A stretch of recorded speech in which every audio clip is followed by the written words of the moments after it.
देवी पार्वती ने प्रथम गुरु बनकर कार्तिकेय का प्रशिक्षण आरंभ कर दिया।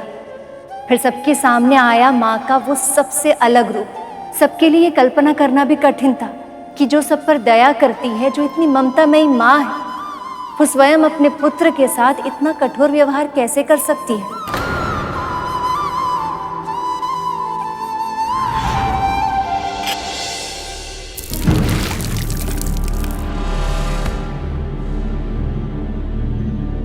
समय हो गया।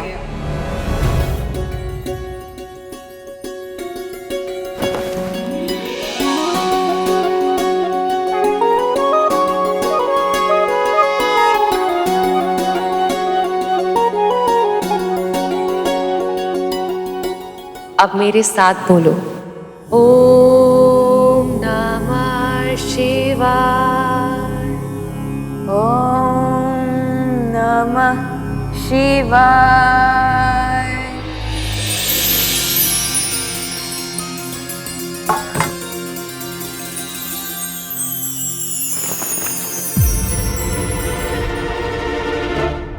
खाओ। मैंने तो सोचा था कि इतने परिश्रम के पश्चात माँ मुझे स्वादिष्ट भोजन खिलाएंगी, किंतु ये क्या, केवल 2 फल। अब सूर्य नमस्कार आरंभ करो।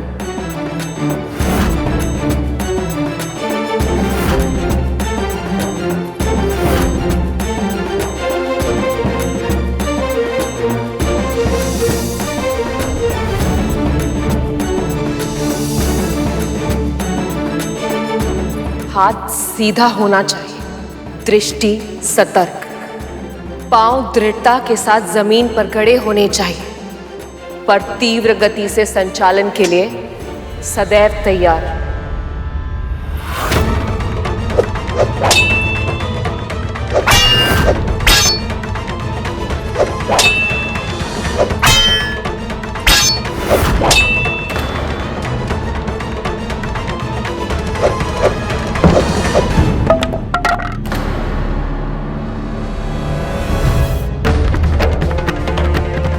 माँ,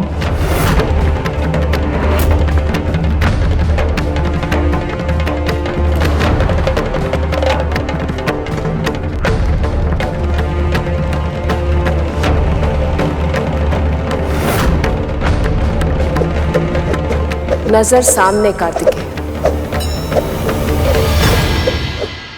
अब लिखो ओम।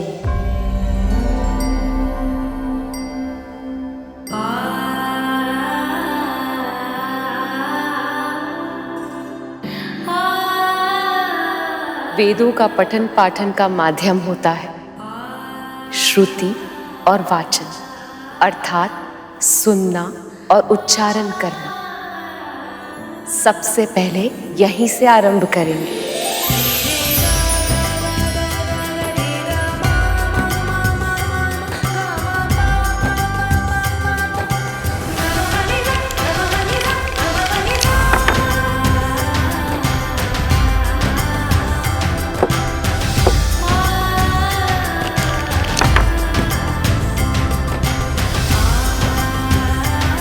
कार्तिकेय, संसार में कुछ भी इतना सरल नहीं होता जितना दिखाई देता है।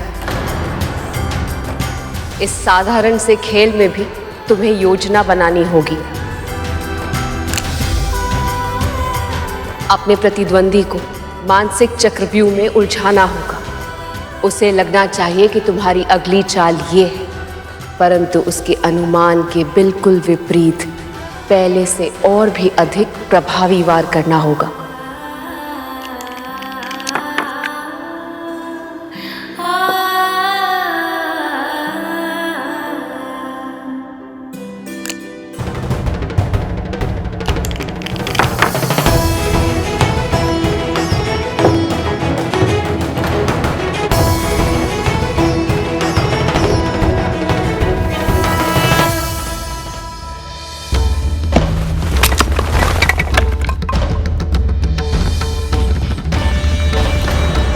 आपने ये गलत किया प्रभु।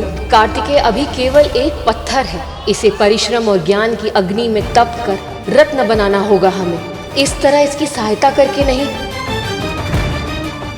आप सही कह रही हैं प्रिय, मुझे क्षमा कीजिए, मैं पुत्र मोह में ये भूल कर बैठा।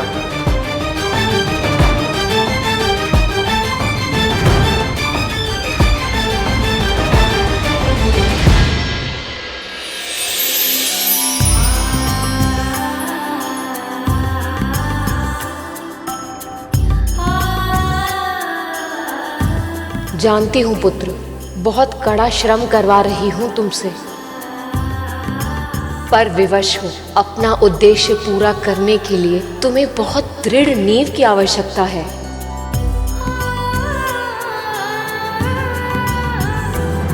कुमार का प्रशिक्षण तो दिन पर दिन और भी अधिक कठिन होता जा रहा है। इसका परिणाम भी दिखाई देने लगा है देवराज।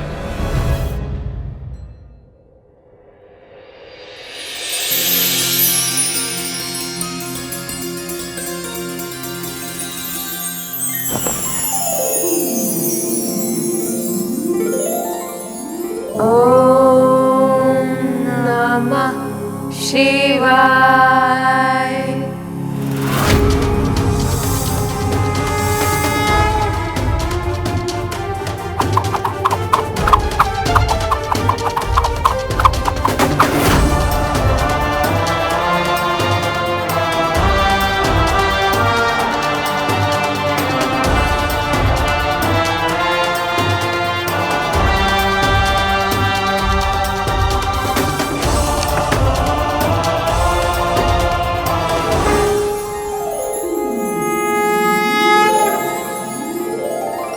अब तुम्हारी शिक्षा का दूसरा चरण प्रारंभ होगा पुत्र। अब तुम्हें अपने पिता से शिक्षा लेनी होगी।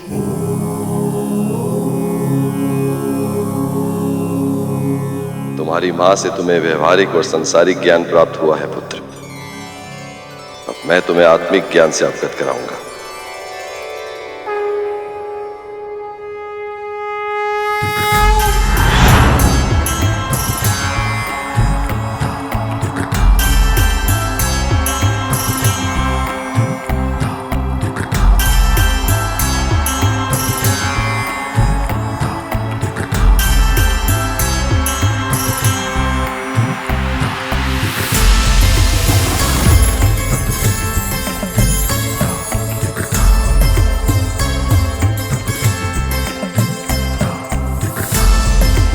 अद्भुत पिताजी, अद्भुत है ये भावना।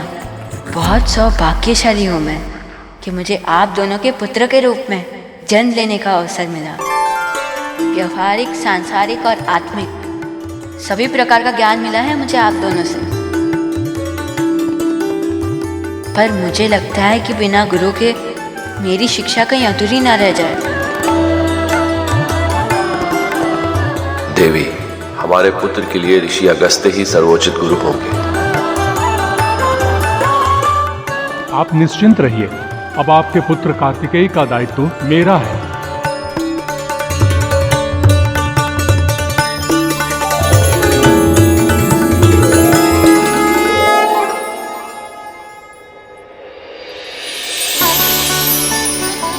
कलारीपयट्ट, मल्लखंभ और अन्य युद्ध कलाओं में प्रवीणता आवश्यक है, किंतु इन शारीरिक तकनीकों के साथ साथ तुम्हें युद्ध नीति भी सीखना आवश्यक है। जी गुरुदेव।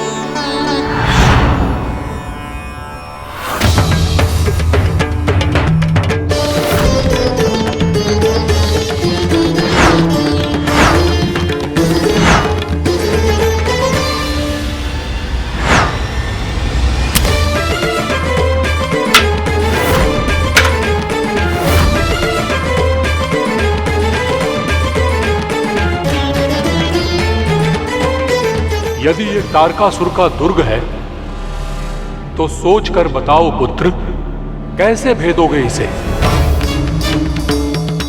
कैसे पराजित करोगे तारकासुर को?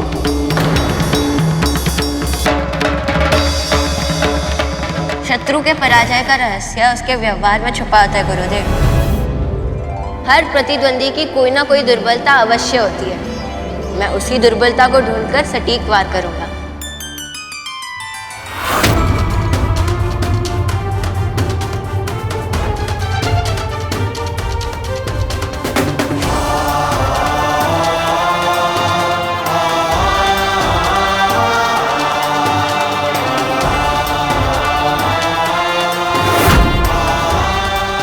ये एकमात्र मार्ग है दुर्ग के भीतर से बाहर शस्त्र पहुंचाने का।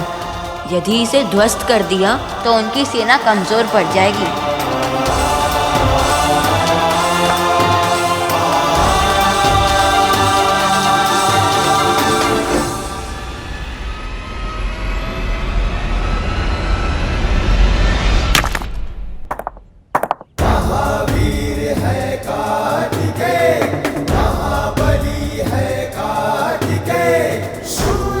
अब तुम्हारी शिक्षा पूर्ण हुई पुत्र।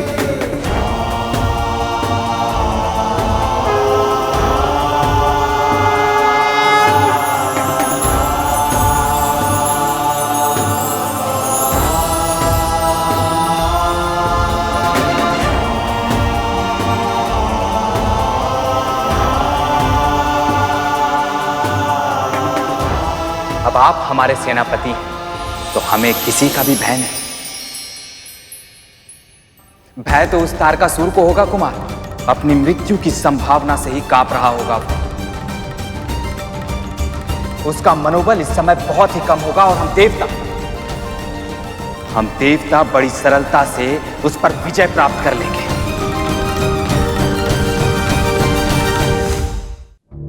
देवताओं में नई ऊर्जा का संचार हो गया होगा, पर हम उनसे युद्ध करने में, उन पर आघात करने में अपना समय व्यर्थ नहीं करेंगे। सीधे उस बालक पर आक्रमण करेंगे हम। यदि उस बालक का वध हो गया तो फिर मुझे मारने वाला कोई नहीं बचेगा। और वैसे भी उस बालक के पास युद्ध का कोई अनुभव नहीं है।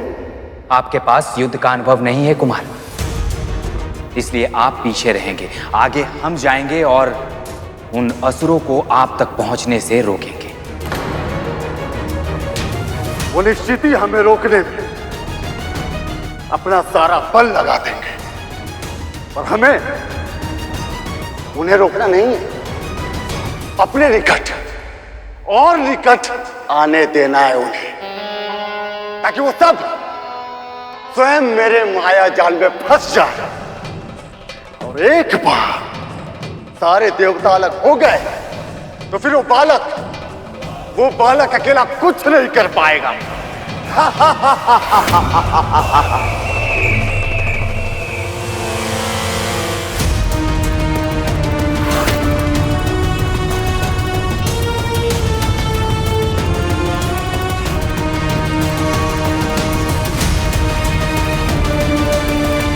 फिर देवताओं ने मिलकर एक योजना बनाई कि वे कार्तिकेय को असुरों का सामना नहीं होने देंगे।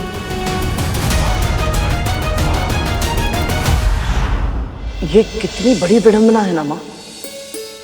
वर्षों तक देवता कार्तिकेय जी के जन्म की प्रतीक्षा कर रहे थे ताकि तारकासुर को मारा जा सके, और अब वही उन्हें युद्ध करने से रोकना चाहते थे। यही तो माया की शक्ति है सुपन, जिसकी जननी स्वयं श्री माता ही। प्राणी कब माया जाल में फंस जाता है उसे पता ही नहीं चलता।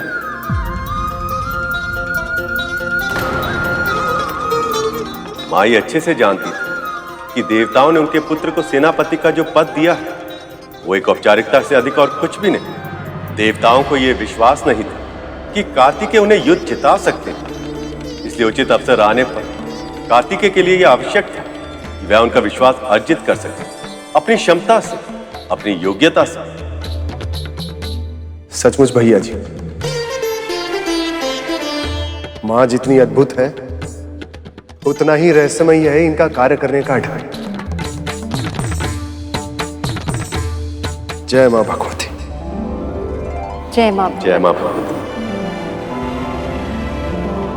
एक और देवता कार्तिकेय को बालक समझकर उसकी रक्षा करने का प्रयास कर रहे थे, तो दूसरी ओर तारकासुर की पत्नी को कार्तिकेय की शक्ति का आभास होने लगा था।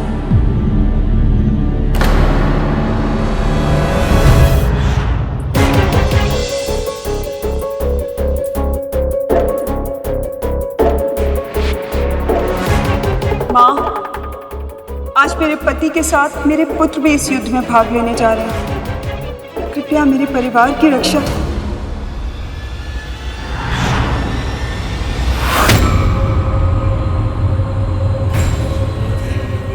माँ, आपके मुख का तेज,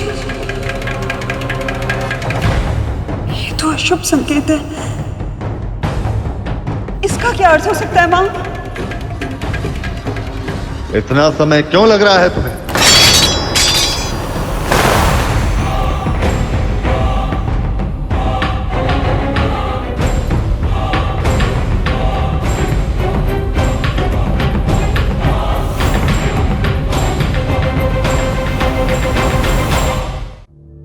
स्वामी शिव पुत्र के साथ युद्ध करने के अपने इस निर्णय पे पुनः विचार कीजिए स्वामी। माँ के मुख से तेज का अचानक चले जाना, पूजा से पहले शस्त्रों का भूमि पर गिर जाना, ये सब अशुभ का संकेत है स्वामी। अशुभ नहीं, मूर्खता है। तुम्हारा घबरा जाना, हड़बड़ा जाना तुम्हारे स्वभाव के अवगुण है और कुछ नहीं। आज बड़े बड़े ऋषि महर्षि देवताओं के स्थान पर आज मेरी पूजा करते हैं। ये सब मैंने अपनी वीरता से प्राप्त किया है। और तुम चाहती कि तुम्हारी हड़बड़ाहट को अशुभ का संकेत समझकर तिनके के समान उस बालक से भयभीत होकर ये सम्मान, ये राजपाट, ये ऐश्वर्य सब कुछ त्याग दूं? कभी नहीं। उस बालक से हार मानना तो दूर, उससे युद्ध करना भी मेरे लिए व्यर्थ। मेरे सामने वो एक कांटे से अधिक और कुछ नहीं, और उस कांटे का सामना करने के लिए तो मेरा छोटा पुत्र तराक्ष ही पर्याप्त है। अवश्य पिताजी, उस कांटे को तो एक चुटकी में तोड़ के फेंक दूंगा मैं।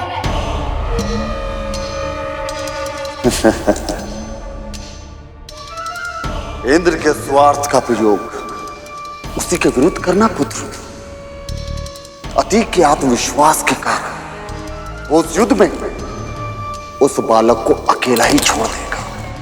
उस अवसर का लाभ उठाना, क्योंकि एक बार वो बालक मारा गया तो देवताओं का सारा खेल ही समाप्त हो जाएगा। मैं समझ गया पिताजी, मैं वैसा ही करूंगा।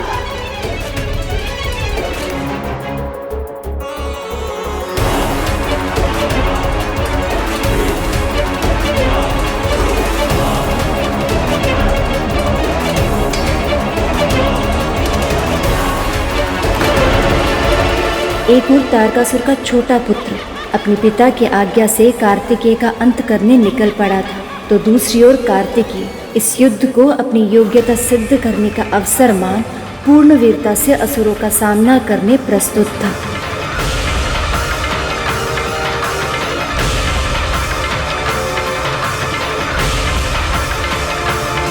अब आजा तारकासुर, तेरा काल तेरे समक्ष खड़ा है। आजा इंद्र, तेरी मृत्यु तेरी प्रतीक्षा कर रही है। शिव पुत्र तो क्या, स्वयं शिव भी मेरा कुछ अहित नहीं कर सकते।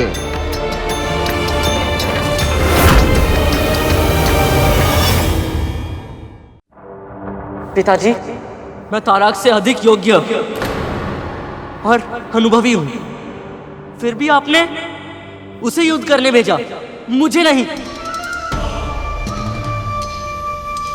क्योंकि वो तो केवल एक प्रिय पुत्र है, और तुम मेरे उत्तराधिकारी हो विदुरमाली, और तुम्हारे प्राणों को संकट में नहीं डाल सकता मैं।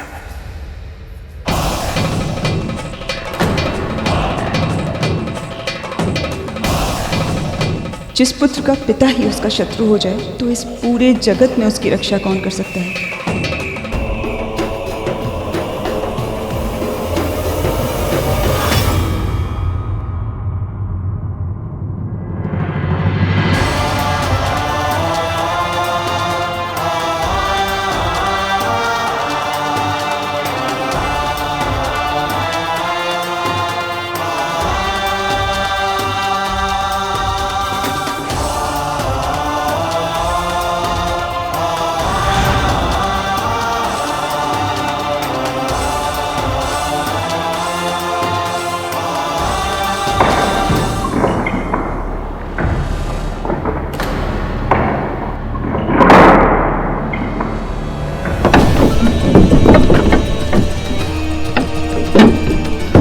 का द्वार खुल रहा है, सावधान।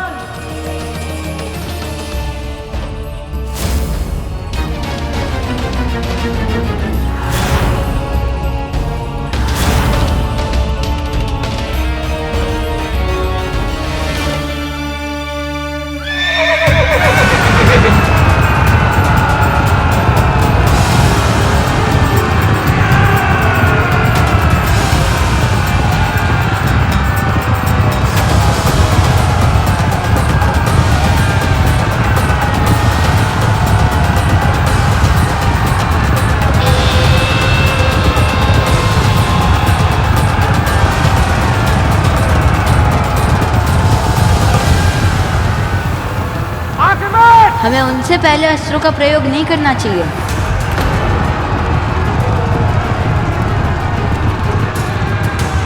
नीति कहती है यदि युद्ध से पहले संधि की तनिक भी संभावना हो तो उसे एक अवसर अवश्य देना चाहिए। अच्छा ही हुआ कि हमने कुमार को पीछे रखा है। कुमार बालक है, असुरों के साथ युद्ध का अनुभव नहीं है उन्हें। कुमार को असुरों की दुष्टता का आभास नहीं है। संधि के बारे में तो सोच भी नहीं सकते वो।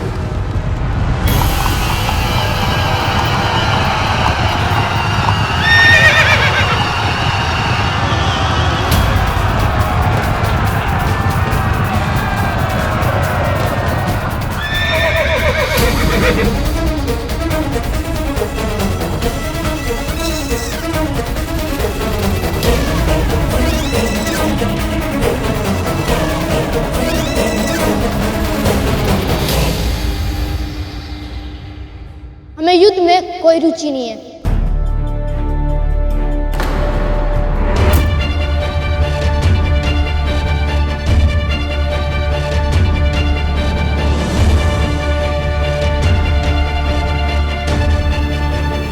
आपने सही सुना। हम असुर मानते हैं कि युद्ध की आवश्यकता नहीं है। आप स्वर्ग चाहते ना देवराज? हम संधि के लिए तैयार हैं। दे देंगे आपको आपका स्वर्ग। और देवताओं, सभी असुरों की ओर से मैं ये वचन भी देता हूं कि भविष्य में हम सबको शांति से जीने देंगे। बस एक शर्त है हमारी।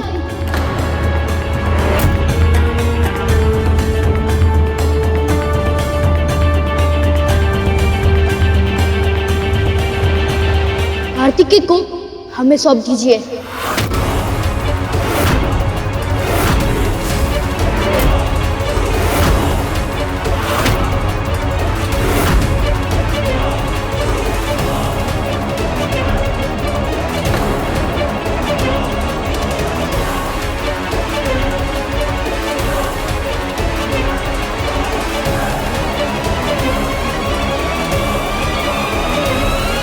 तारकासुर तो कुछ अधिक ही चतुराई दिखाने का प्रयास कर रहा है। देवताओं की सेना अपने सेनापति को शत्रु के हाथ में सौंप देगी, इसकी कल्पना करना मूर्खता है। या फिर कुशल युद्ध नीति। कहीं देवराज इंद्र स्वर्ग के लोभ में हमारे पुत्र को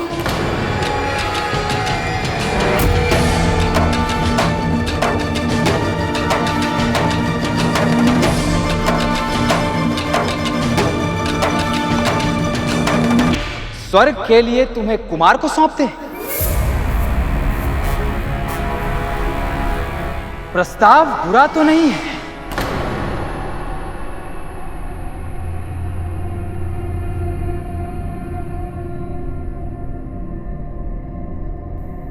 यदि असुरों की कुटिल दृष्टि से देखा जाए तो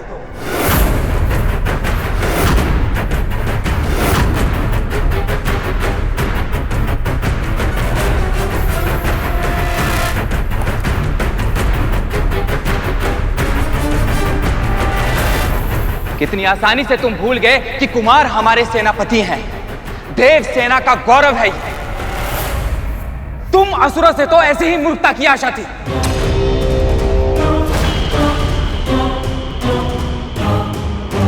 अब इस अपमान का उत्तर मेरा ये अस्त्र देगा। रुकिए, इतने क्रोधित मत होइए देवराज।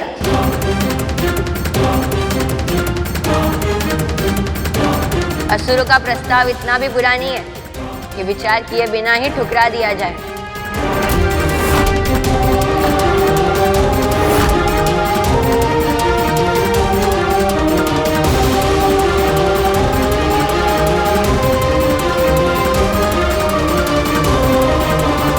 जब तारकासुर स्वयं अपने काल को अपने पास बुला रहा है तो मैं क्यों ना चले ही जाऊं।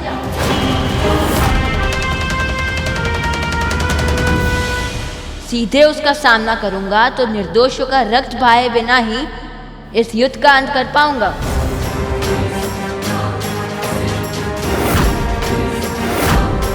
क्या चल रहा है कार्तिकेय के मस्तिष्क में?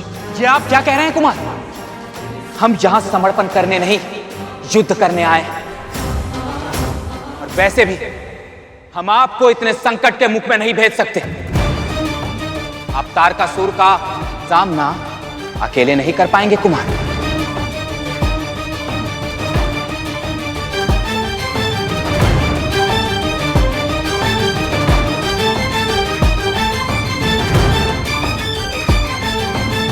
तुमने ऐसा प्रस्ताव देकर यह सिद्ध कर दिया है कि ना तो तुम संधि के योग्य हो और ना ही क्षमा के।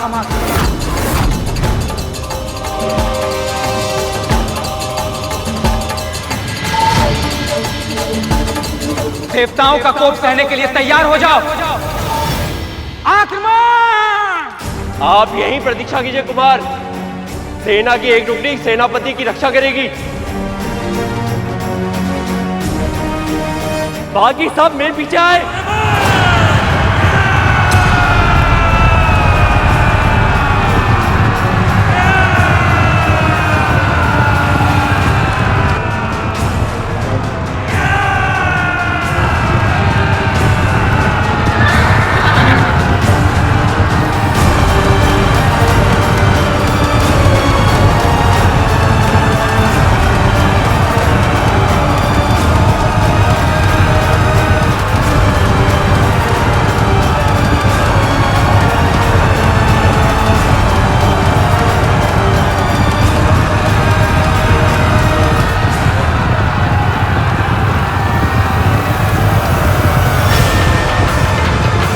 मूर्ख देवताओं को लगता है कि हम इनसे भयभीत हैं, किंतु हमारी योजना कुछ और ही है।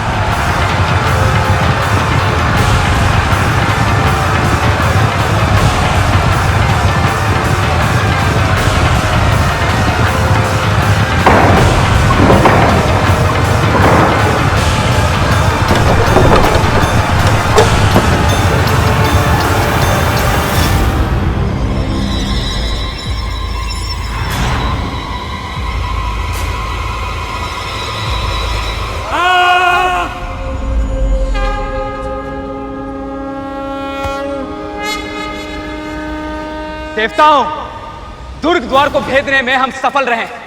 अब विजय निश्चित है। महल की ओर बढ़ो।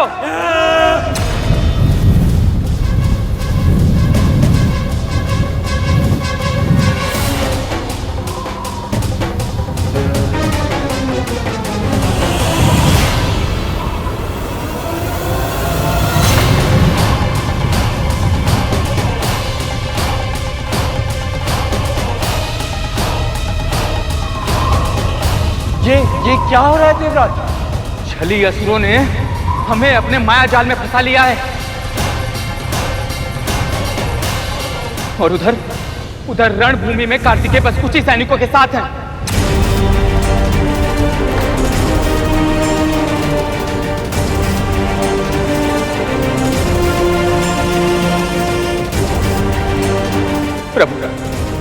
प्रभु अब क्या होगा? प्रभु अब क्या होगा?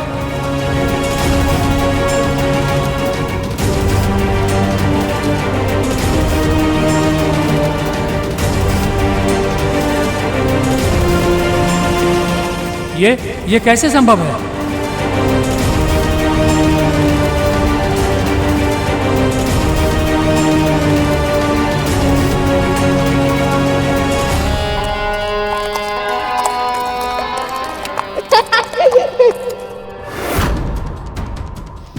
आश्चर्य हो रहा है। आंखों के सामने इतना विशाल दुर्ग मुफ्त हो गया।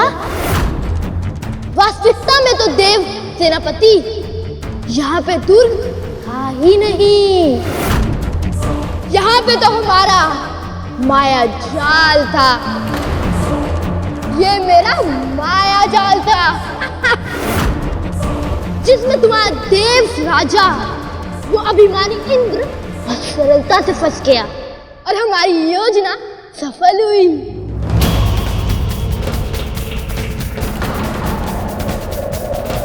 अब अपने आप को समर्पण कर दो कार्तिकेय, क्योंकि तुम्हें बचाने वाला कोई नहीं है।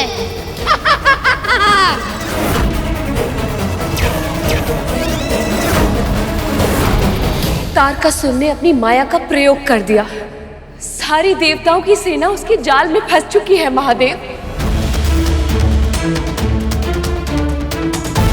इतने शक्तिशाली असुर के विरुद्ध मेरा पुत्र अकेला रह गया।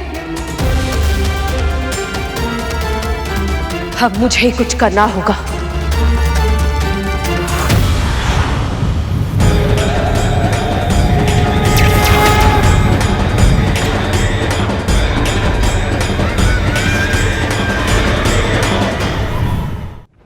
ये आप क्या कर रही हैं देवी? वही जो एक माँ को करना चाहिए, अपने पुत्र की रक्षा।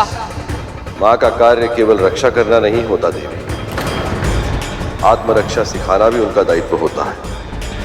आप जानती हैं, जैसे किसी पौधे को आवश्यकता से अधिक छांव मिल जाए तो वो भी कुम्हला जाता है, ठीक उसी प्रकार पौधे के उचित विकास के लिए धूप भी उतनी आवश्यक होती है जितनी छांव।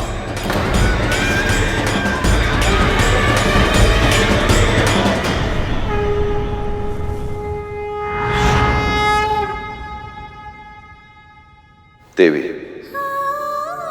अपने पुत्र और अपनी शिक्षा पे विश्वास रखिए।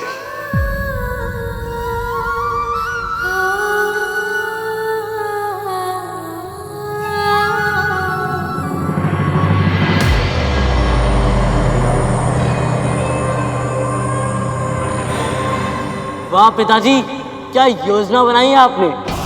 सारे देवता अभी तक हमारे माया जाल में फंसे हुए हैं और उधर वो शिवपुत्र ताराक्ष के सामने अकेला रह गया।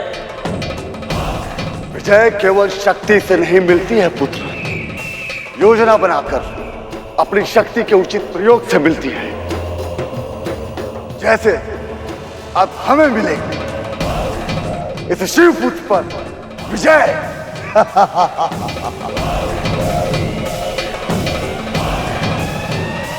स्वामी का इतना अधिक अहंकार मेरे मन में भय क्यों उत्पन्न कर रहा है? क्या हुआ सेनापति कार्तिकेय? अपने रक्षक देवताओं को बंदी देखकर मन घबरा रहा है। चिंता मत करो, युद्ध में किसी निर्दोष का रक्त बहे उसके पक्ष में मैं भी नहीं हूं। इसलिए यदि मुझसे भय ना लग रहा तो आओ, हम दोनों, केवल हम दोनों एक दूसरे का सामना करते हैं और अपने बाहुबल से इस युद्ध का परिणाम निश्चित कर ले।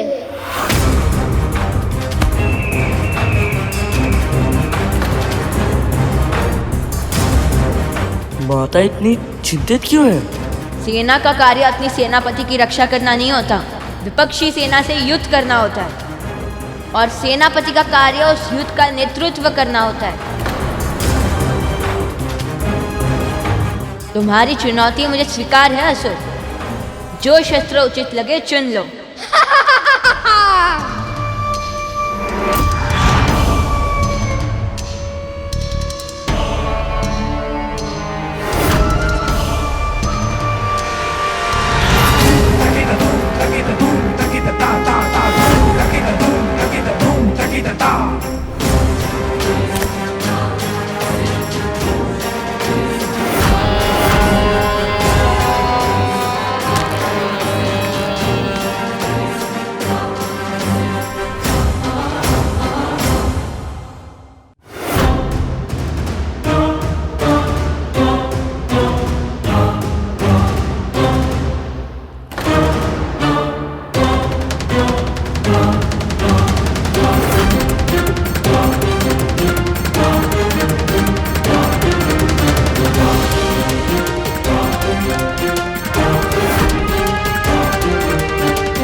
ये शिवपुत्र तो भयभीत है।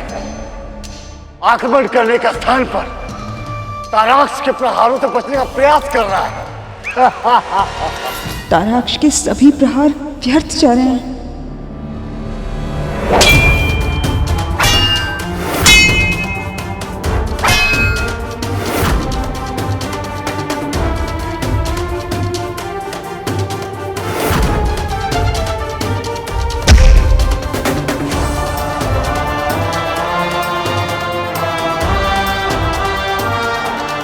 तुम्हारी योजना सफल हो रही है पुत्र। असुर थक रहा है। अचानक प्रहार करो और समाप्त कर दो इस युद्ध को। अचानक प्रहार करो और समाप्त कर दो इस युद्ध को। अचानक प्रहार करो, समाप्त कर दो इस युद्ध को।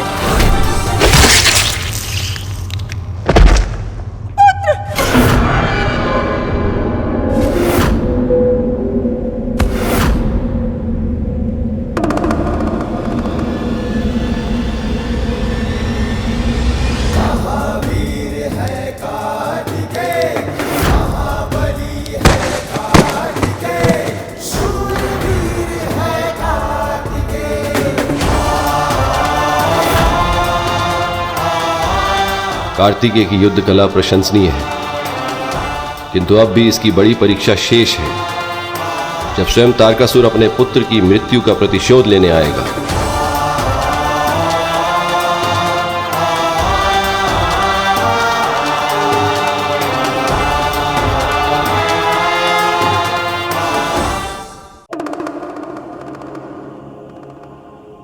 अब आप ठीक हैं देव? महादेव, संकट अभी पूरी तरह से समाप्त नहीं हुआ है। देवराज और उसकी सेना अभी भी फंसी हुई है। मुझे संदेह है कि तारकासुर अब और भी अधिक तीव्रता से आक्रमण करेगा।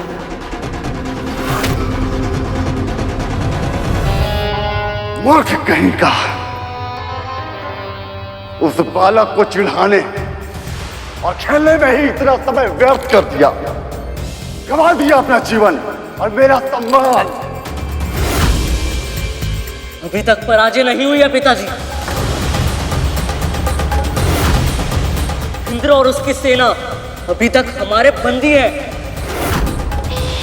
और इस बात का तो प्रश्न उठता ही नहीं कि ये छोटा सा बालक किसी भी तरह से हमारा माया जाल तोड़ देगा। विजय की संभावना अभी भी शेष है पिताजी। तो जाओ विदुर माली, जाकर युद्ध करो और प्रतिशोध लो अपने भाई की मृत्यु का। मैं आपको निराश नहीं करूंगा पिताजी। जिस तरह से मेरे भाई का शीश कटकर भूमि पर गिरा है, उसी तरह से उस शिव पुत्र का शीश काटकर मैं लाऊंगा।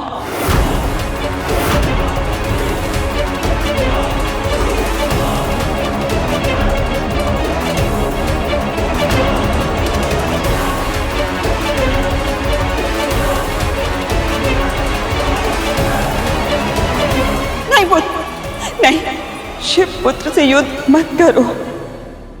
कहीं ऐसा ना हो पार्वती के स्थान पर मेरी कोप सुनी हो जाए। प्रोत्साहित करने के स्थान पर हतोत्साहित मत करिए माँ। हटो मेरे मार्ग से।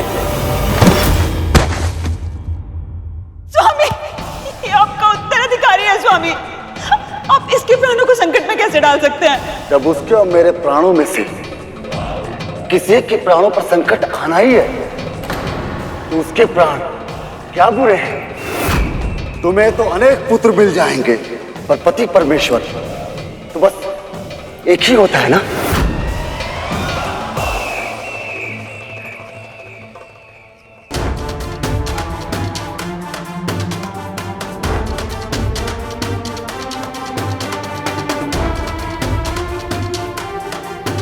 मुझे देवराज और अन्य देवताओं को असुरों के मायाजाल से शीघ्र ही मुक्त करना होगा।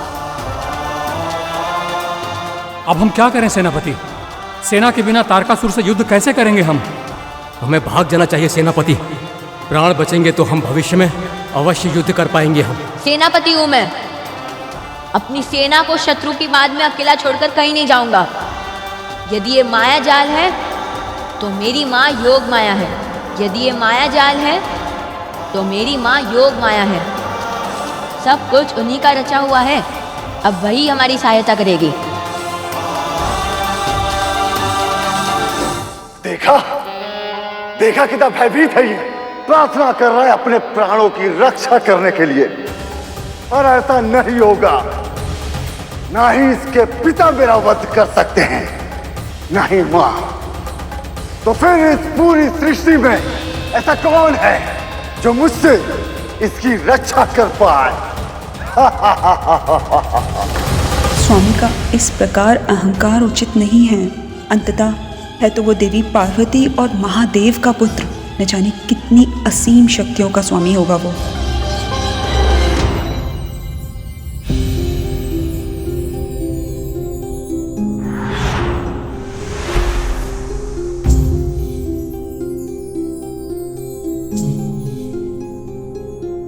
माँ, मुझे कोई आभास तक नहीं है कि मैं असुरों के इस महाभीषण मायाजाल को कैसे तोड़ूं, कैसे रक्षा करूं मेरे सेना की। किसी भी माया जाल की आत्मा क्या होती है पुत्र, जानते हो? कल्पना की शक्ति। कल्पना से ही माया मूर्त रूप लेती है और उसी से दृढ़ होती है। अपने भीतर के ज्ञान का प्रयोग करो कार्तिकेय, फिर संसार के किसी भी माया को भेदने में सफल होगे।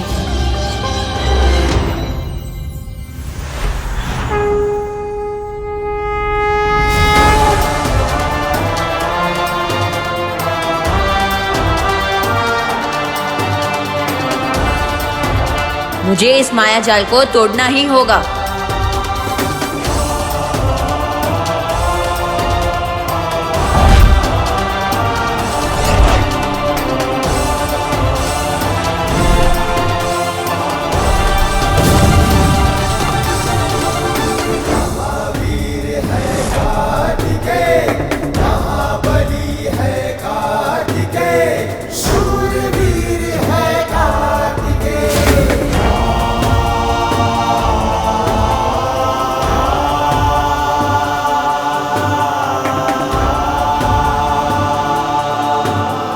कार्तिकेय, आपने असुरों का माया जाल तोड़ दिया, हमें बचा लिया आपने। आपकी जय हो।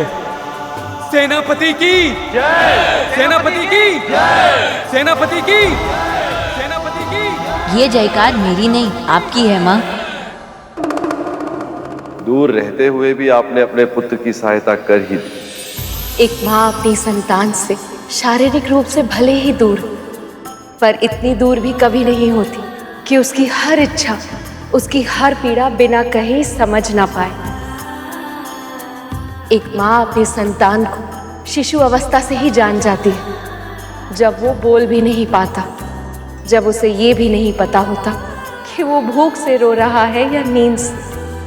संतान भी अच्छी तरह जानती है कि उसे कष्ट हो तो मां सब कुछ छोड़ छाड़ के, सब कुछ भूल के उसकी ओर दौड़ती है।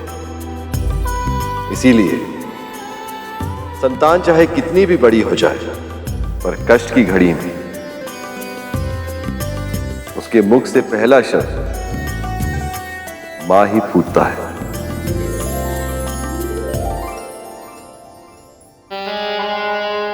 कैसे कैसे तोड़ा गया ये माया जाल? कैसे? अब तो आपको विश्वास हो गया स्वामी कि कोई साधारण बालक नहीं है। मैंने आपसे पहले ही कहा था, शस्त्रों का गिरना अशुभ संकेत है। मूर्ख स्त्री, अशुभ तो तू है। तू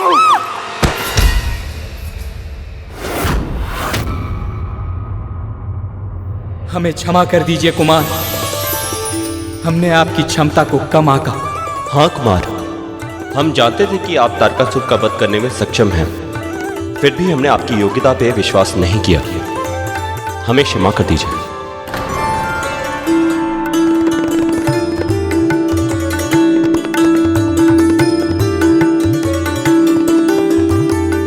आपके मन में मेरे हित की भावना ही थी, इससे क्षमा का तो प्रश्न ही नहीं उठता। और वैसे भी मैंने जो भी किया है माँ की सहायता से ही किया है।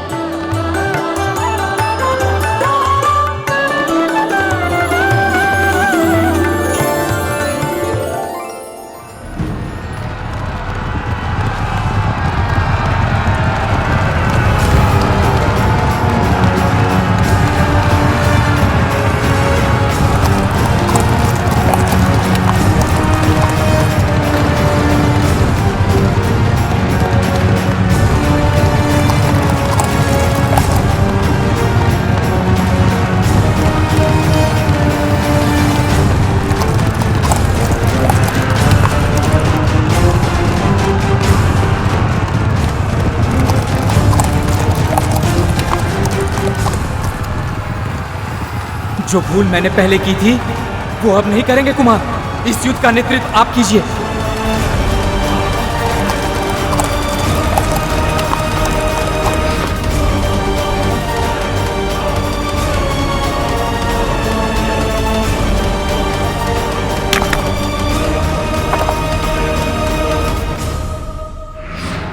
गरुड़ व्यूह। गरुड़ व्यूह की रचना करो।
मैं व्यर्थ ही आपकी चिंता कर रहा था। आप में तो स्वयं महादेव और माँ आदि शक्ति का अंश है। आप धन्य है सेनापति कार्तिकेय, आप धन्य हैं।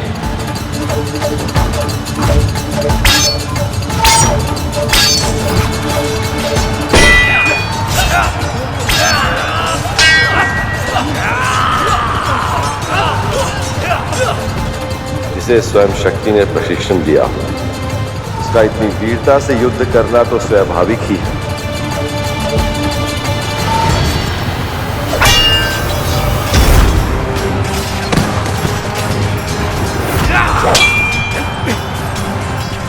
नष्ट करने के लिए अब और समय नहीं है विदुर बाली। इस बालक पर आक्रमण करो, रोको इसे।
वर्षों का प्रशिक्षण तुम्हारे साथ है विदुर मालिक, जबकि ये बालक पूरी तरह अनुभवहीन है।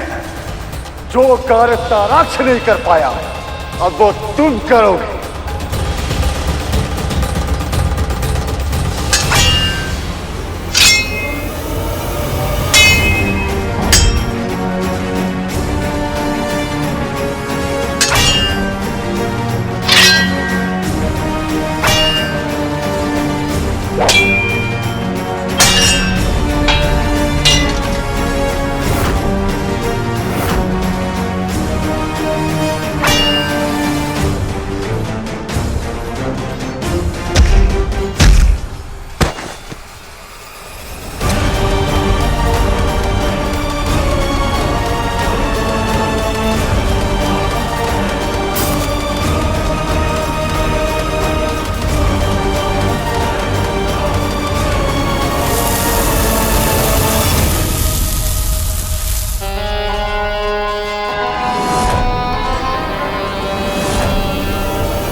शाबाश मेरे पुत्र, अब अवसर का लाभ उठाओ और वध कर दो इस शिव पुत्र का।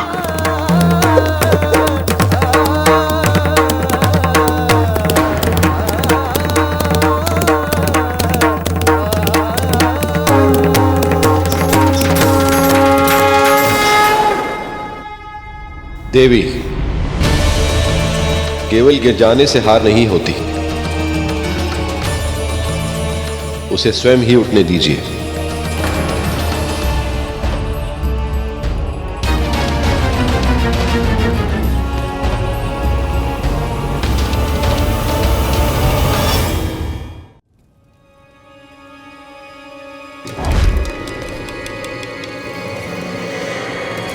मुझे कुछ भी दिखाई नहीं दे रहा है, किंतु मुझे इसे पराजित करना ही होगा।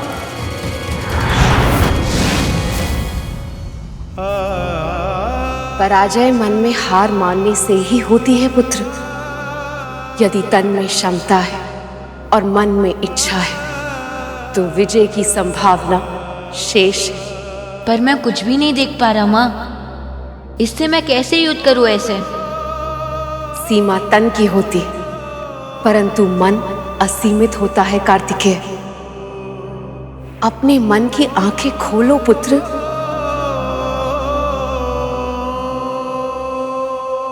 अपने मन की आंखें खोलो पुत्र।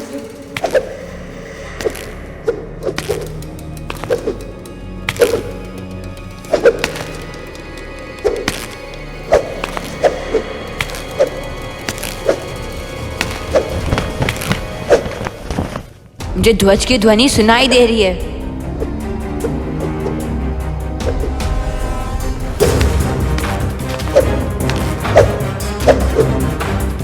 मैं अपने शत्रु के पैरों की ध्वनि सुन पा रहा हूं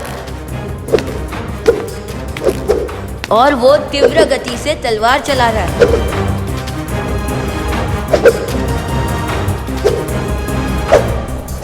मुझे ध्वज के पास पहुंचना होगा ताकि मैं उसे अपना शस्त्र बना सकूं।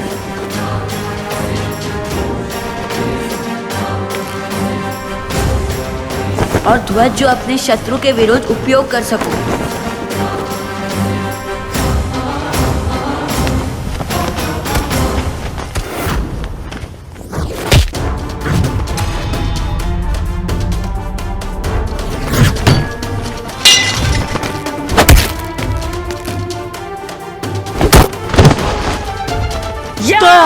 दया दया कीजिए गौरी शंकर सूत।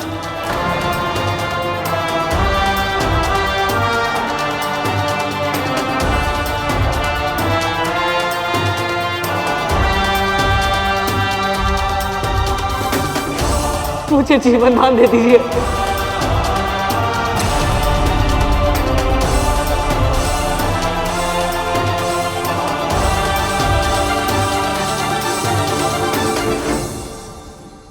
व्यक्तित्व की वास्तविक परीक्षा तब होती है देवी, जब चुनाव करना कठिन हो। इसे स्वयं निर्णय लेने दीजिए।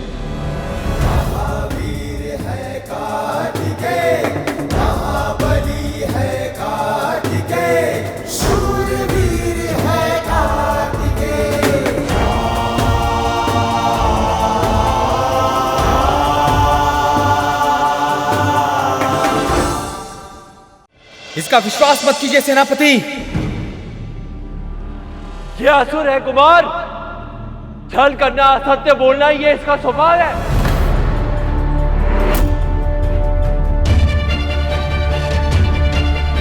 नीति के विरुद्ध निर्णय मत लीजिए। देव सेनापति, मैं तो आपका शरणागत हूँ और शरणागत का प्राण बचाना तो आपका धर्म है। दया कीजिए, दया कीजिए। शरण में आए हुए का वध कैसे करूं?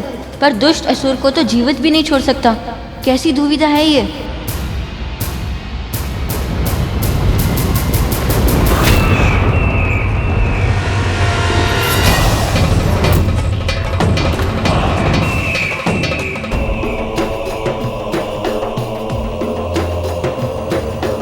जो शत्रु के पांव में गिर जाए वो मेरा पुत्र हो ही नहीं सकता।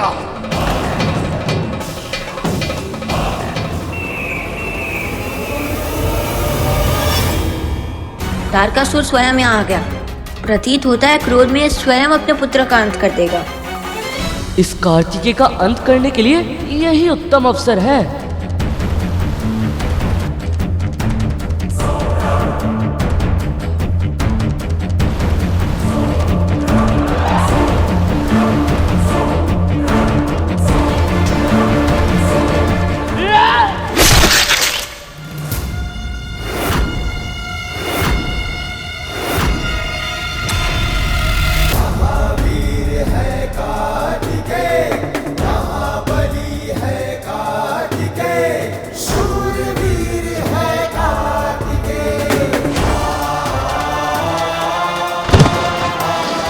दुष्टों पर दया नहीं की जाती, उन्हें दिया जाता है केवल दंड।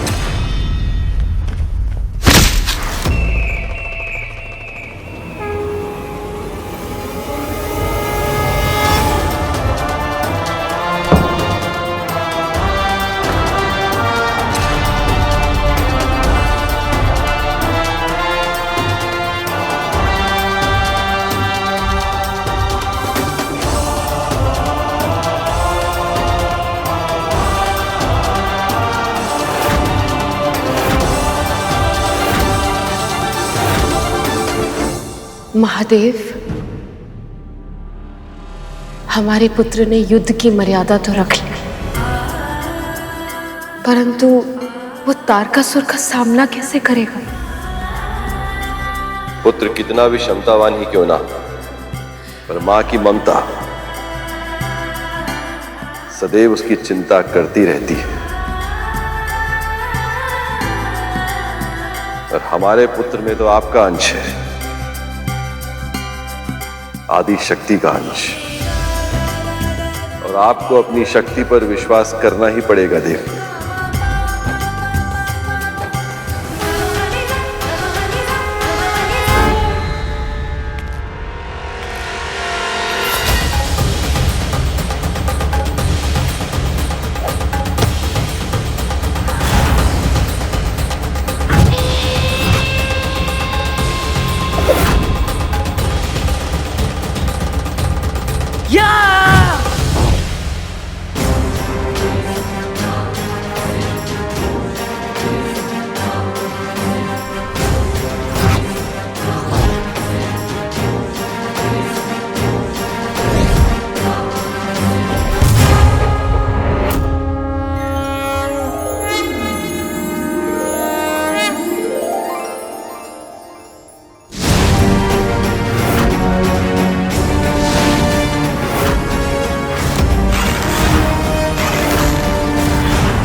अद्भुत, विलक्षण।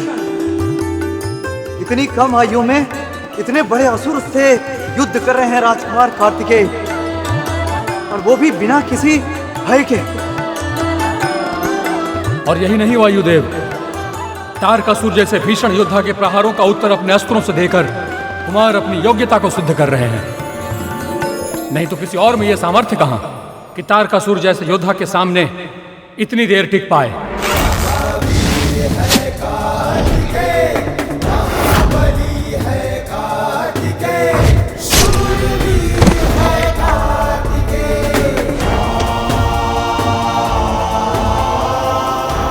मैंने सुना था असुर शत्रु के सामने घुटने नहीं टेकते। क्या तुम असुर भी ऐसा ही मानते हो क्या तारकासुर? हम असुर मानते हैं कि शत्रु को योग्यता सिद्ध करने के लिए पर्याप्त अवसर देना चाहिए। रुकिएगा बालक, प्रहार कर।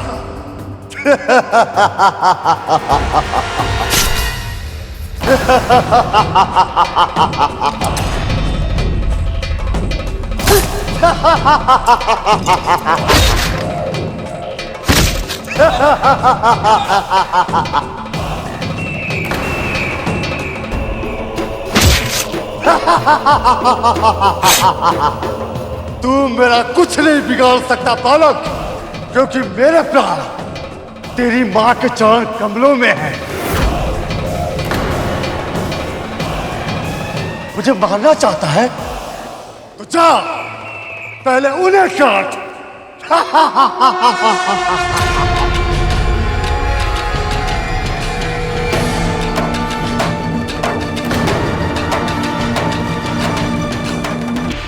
तारकासुर के प्राण माँ के चरणों में, किंतु ये कैसे संभव है? माँ पर प्रहार करने का मैं विचार भी नहीं कर सकता हूँ, किंतु फिर तारकासुर का अंत कैसे करूंगा मैं? ये राक्षस राज तो बड़े ही बुद्धिमान निकले। कार्तिकेय को ऐसी दुविधा में फंसाया जिसका कोई समाधान ही नहीं है। नहीं, अब देखिए कि कोई भी पुत्र अपनी माँ से क्रोधित हो सकता है, घर छोड़कर जा सकता है, पर अपनी माता के चरण काटना ये तो असंभव ही। इसे बुद्धिमानी नहीं, इसे धूर्तता कहते हैं दीदी। भला धर्म और मां, उन दोनों के बीच में से किसी एक को कोई कैसे चुन सकता है भला?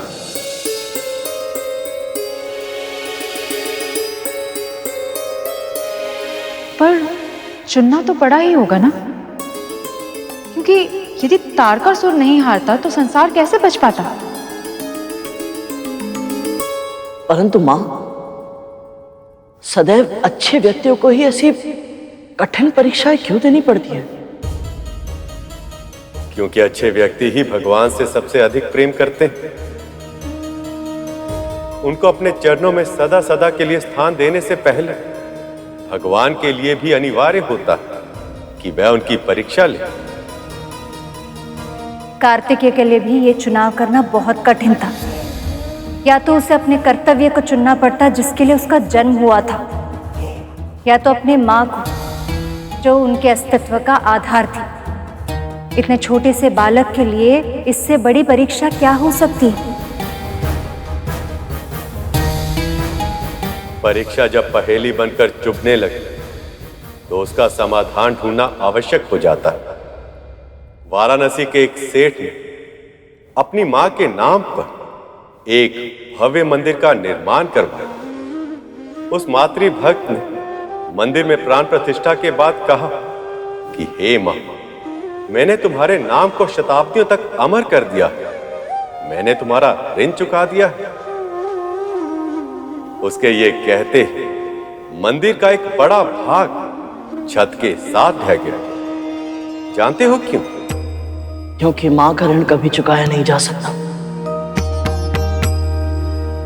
इस संसार में बड़ी से बड़ी तपस्या कर भगवान को तो पाया जा सकता है प्रभु, परंतु मां के ऋण से मुक्ति नहीं पाई जा सकती। कि मां तो वो है जो प्रसव के समय हंसते हंसते मृत्यु के मुंह में जाकर अपनी संतान को जन्म देती है,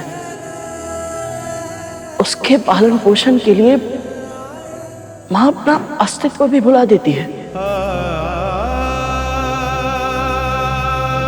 रात रात भर जागकर अपनी संतान को सुलाती है माँ,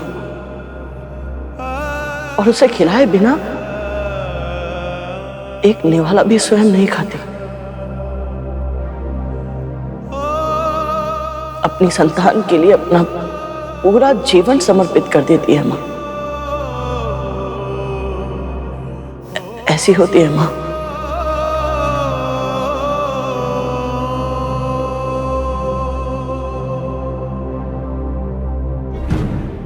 आयु कम है पर बातें बहुत बड़ी बड़ी करते हैं आप, किंतु उसके लिए हमारे पास समय नहीं है। आप ये बतलाइए कि कथा में आगे क्या हुआ, कार्तिकेय ने क्या किया?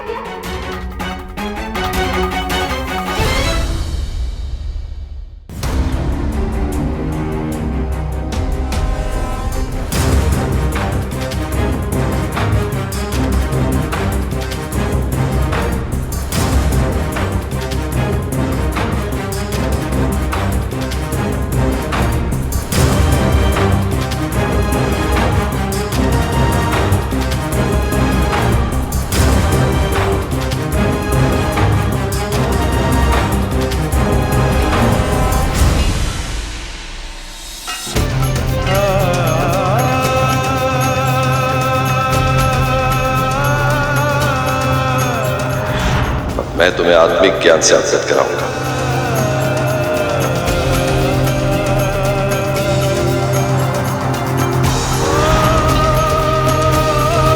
अब आप हमारे सेनापति हैं, तो हमें किसी का भी भय नहीं। तू मेरा कुछ नहीं बिगाड़ सकता बालक, क्योंकि मेरे प्राण तेरी मां के चरण कमलों में।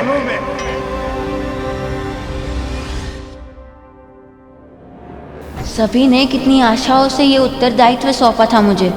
अब कैसे निभाऊं अपना दायित्व, कैसे रक्षा करूं संसार की, कैसे?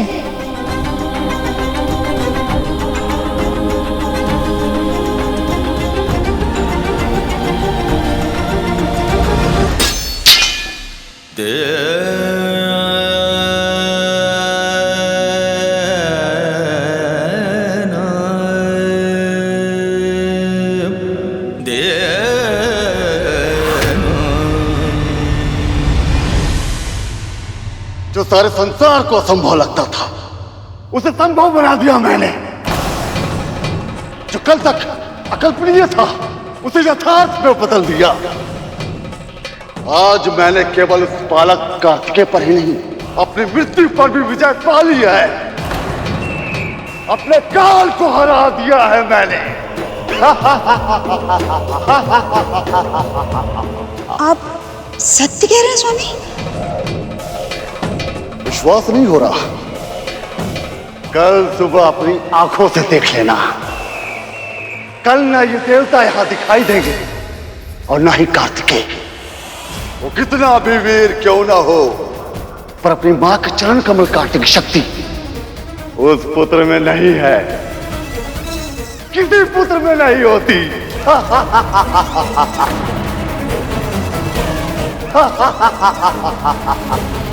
अब बस बहुत हो गया महादेव। मौन रहकर मैं ये सब नहीं देख पाऊंगी। ये असुर युद्ध नहीं कपट कर रहा है, एक पुत्र को अपने मां के विरुद्ध तलवार उठाने के लिए विवश करने का प्रयास कर रहा है। जानता ही नहीं कि ये अनर्थ कभी नहीं हो सकता। पर ये अनर्थ हो गया है मां।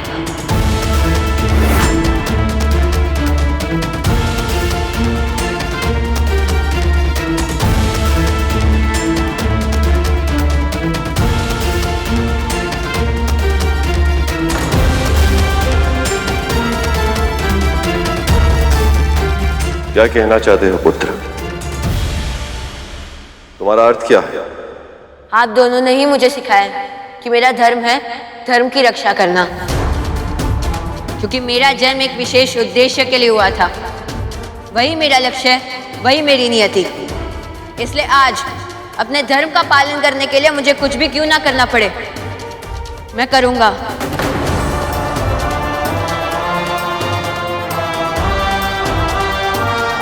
क्षमा कर दीजिए माँ, मैं विवश हूँ।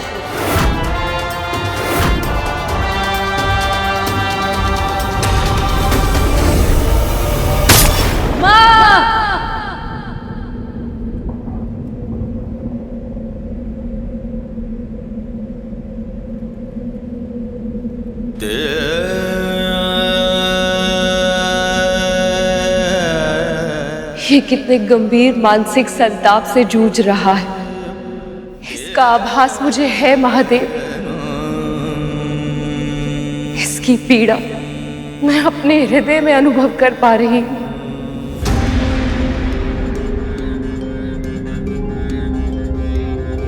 जानती हैं देवी, इससे क्या सिद्ध होता है? इसे अथाह प्रेम है, आपसे भी और इस संसार से भी, जिसे आपने ही रचा है।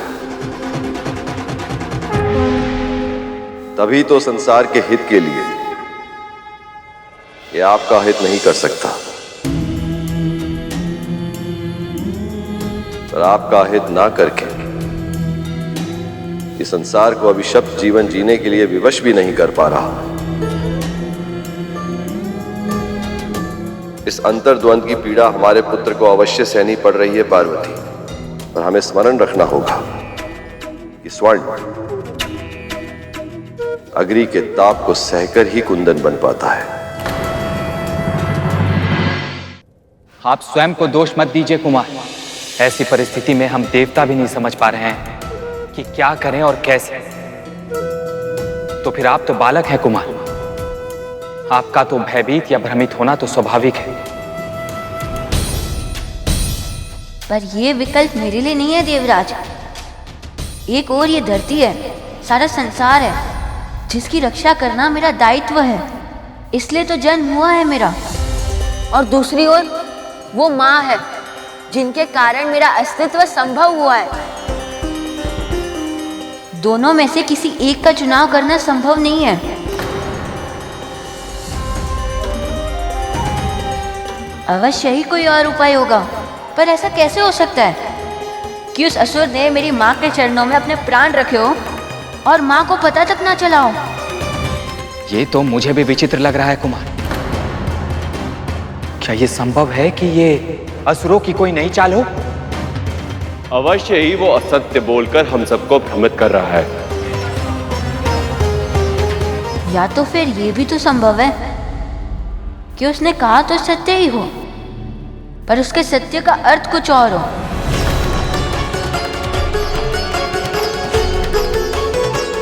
तू मेरा कुछ नहीं बिगाड़ सकता बालक, क्योंकि मेरे प्राण तेरी माँ के चरण कमलों में। उसने कहा था कि उसने अपने प्राण मेरी माँ के चरण कमलों में रखे। चरण कमलों का कोई और भी अर्थ हो सकता है क्या? ये तो अब हमें तारकासुर ही बताएगा।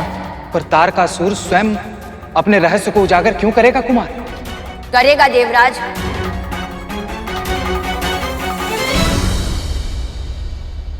हम उचित कुंजी लगाएंगे तो अपने रहस्य का ताला अवश्य खुलेगा, पर उसके लिए जैसा मैं कहूं आपको वही करना होगा।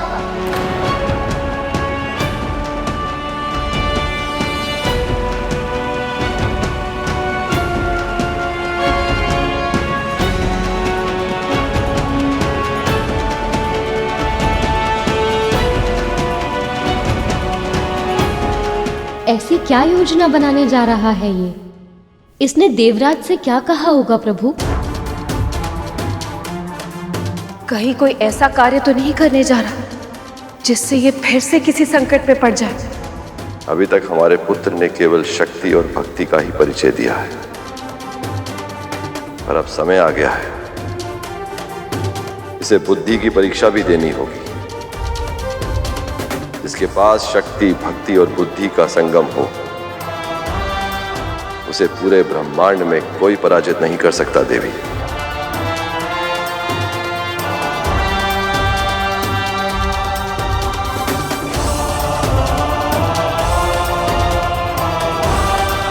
अब मैं शीघ्र ही उस तारकासुर के वध का रहस्य पता लगा के उसके प्राण हर लूंगा।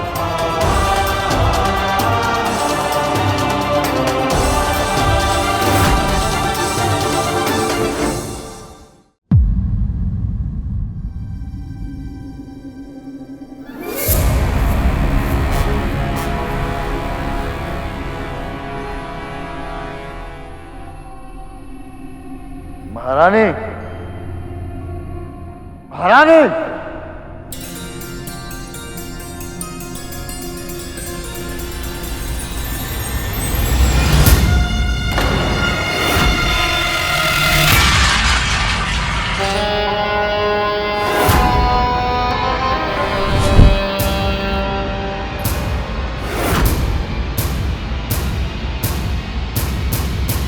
आप देवी माँ में आस्था रखती हैं, भक्ति की शक्ति पर विश्वास है आपको, इसलिए मुझे लगा कि मुझे आपको सावधान कर देना चाहिए।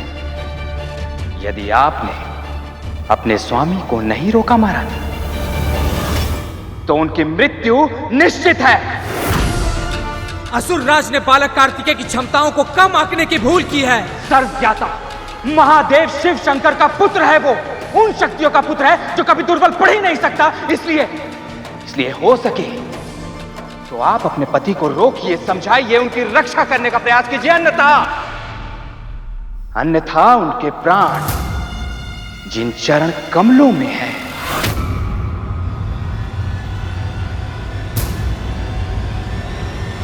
वो गौरी शंकर सुध उनका विनाश करके रहेगा।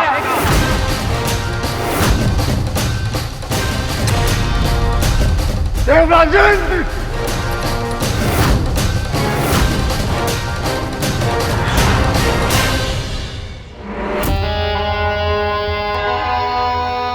स्वामी, स्वामी कार्तिकेय को आपके चरण कमलों का रहस्य पता चल चुका है स्वामी। अब क्या होगा?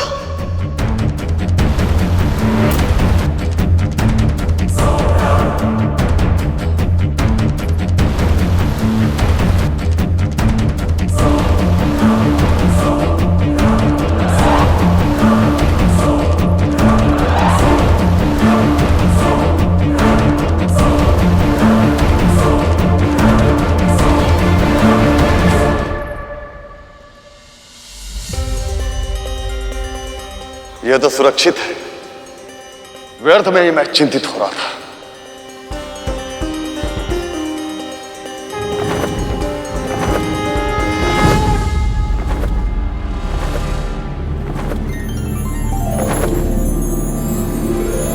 तो ये है वो कमल जिसमें बसी है तारकासुर की प्राण शक्ति। अब मुझे ज्ञात हो गया कि तारकासुर के प्राण हरने हैं, तो मुझे इस कमल को नष्ट करना होगा।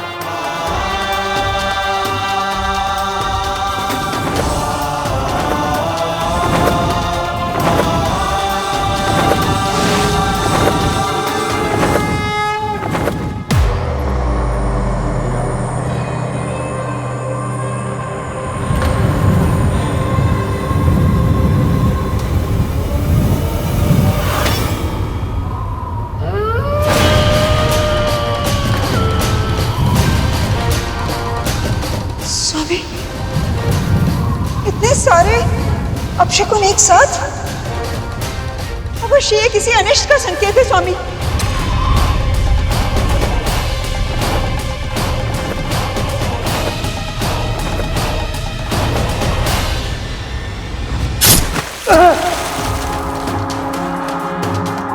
स्वामी, क्या हो रहा है आपको स्वामी?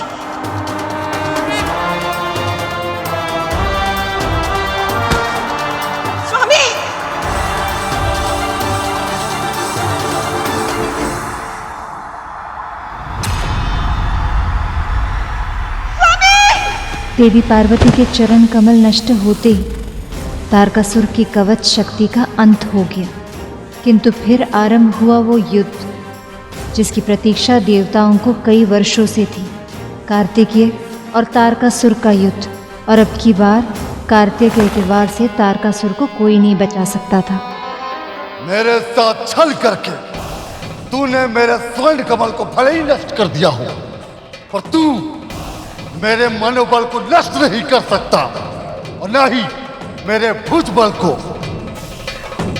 अब भी इतना शक्तिशाली हूं मैं कि तुझ जैसा असंख्य बालक मेरा कुछ नहीं बिगाड़ सकता। जानता ही है ना, यज्ञों की आहुति मेरे नाम पर होती है। भय से दी गई आहुति आस्था के छोटे से दीपक का भी सामना नहीं कर सकती तारकासुर। आज तुम्हारा अंत होगा और वो अंत करूंगा मैं।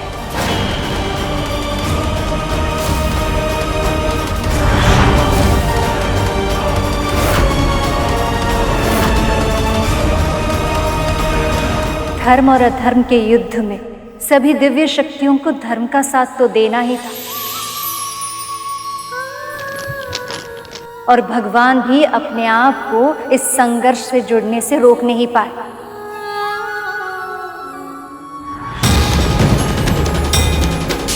तभी नारायण, ब्रह्मदेव, महादेव, शक्ति अपने अपने दिव्य अस्त्रों के साथ वहां पहुंच गए।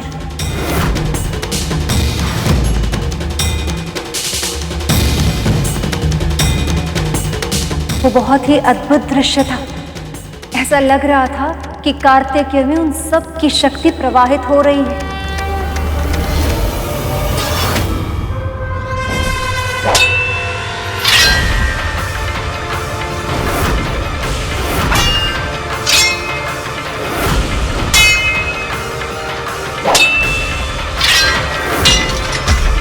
अंत में वहां दुर्गा मां प्रकट हुई। उन सब की असीमित बल से प्रेरित होकर वो गौरी शंकर सुत काल बनकर तारकासुर पर टूट पड़े।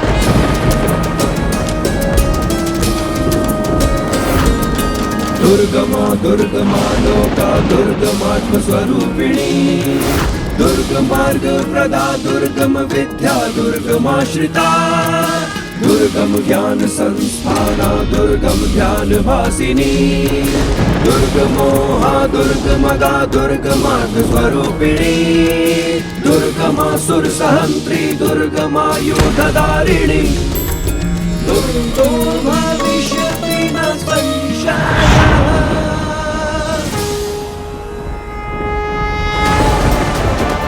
देवराज, क्या हमारा स्वप्न सत्य में सच हुआ? क्या तारकासुर सच में मारा गया?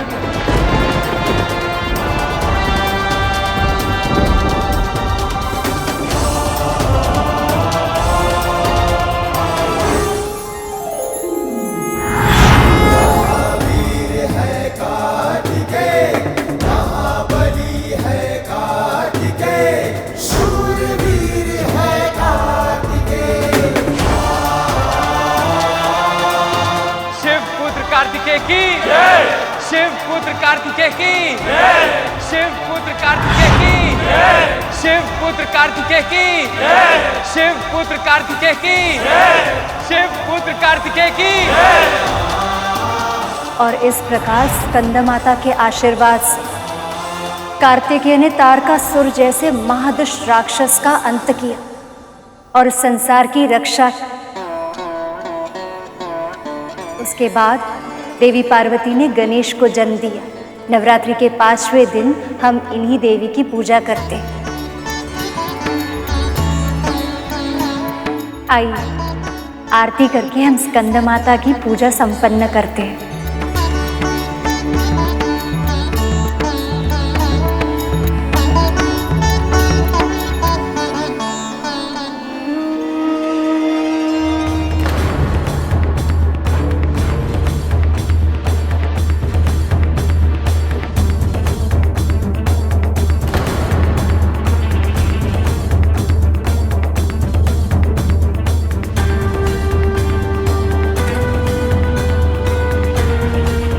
कितने समय तक पूजा करेंगे ये सब?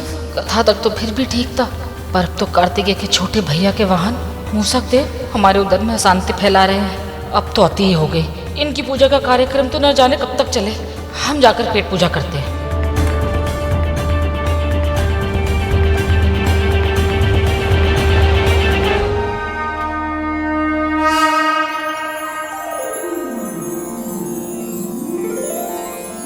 मैं आप सबकी पूजा से बहुत प्रसन्न हूं।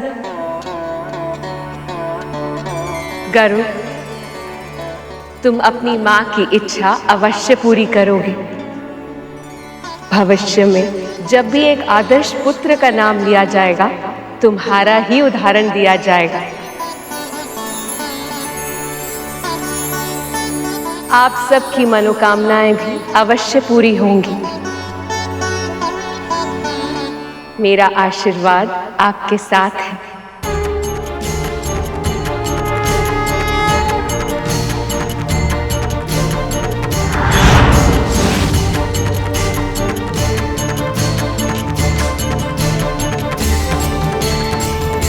माँ की सबसे बड़ी इच्छा तो यही है कि मैं प्रभु नारायण की सेवा करूं, और मेरी भी बस यही एक मनोकामना है कि नवरात्रि के सभी व्रतों को पूरे विधि विधान से पूरा करके मैं अपने प्रभु का वाहन बन पाऊं।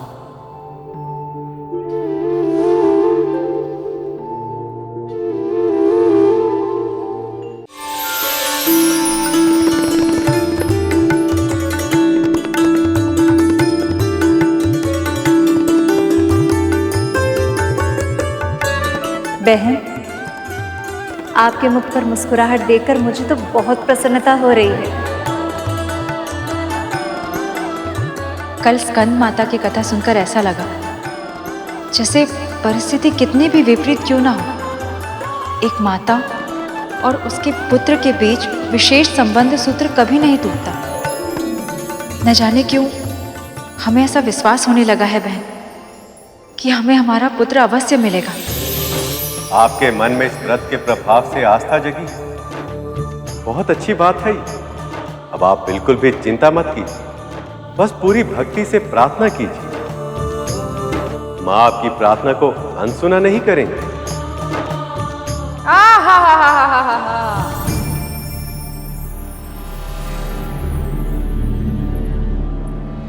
व्यक्ति गाय पाले, भौ भौ करता श्रवण पाले, किंतु भ्रम कभी ना पाए।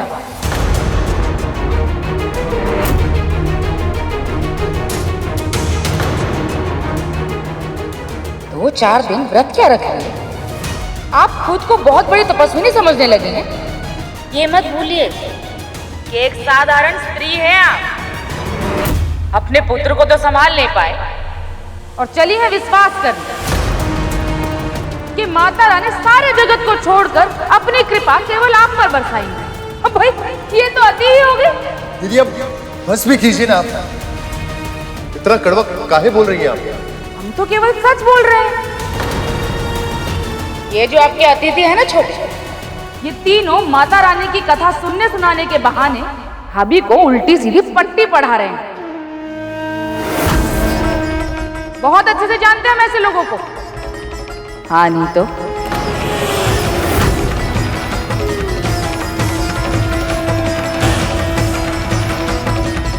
क्या कहा आपने?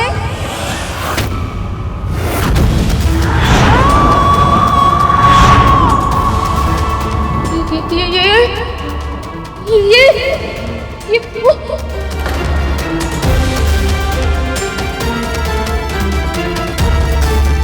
क्या मैंने अभी अभी माता को देखा? क्या मेरा कोई भ्रम था? स्त्रियों का इस समाज में सहज जीवन जी पाना पहले से कठिन है, और आप एक स्त्री होकर भी दूसरे स्त्री के मार्ग पर कांटे बो रही है। आपको तो इन्हें मानसिक शांति देनी चाहिए, किंतु आप इन्हें मानसिक संताप दे रही हैं। नहीं नहीं, ऐसी कोई बात नहीं है। छोड़िए ना, छोड़िए, आगे बढ़ते हैं, है ना?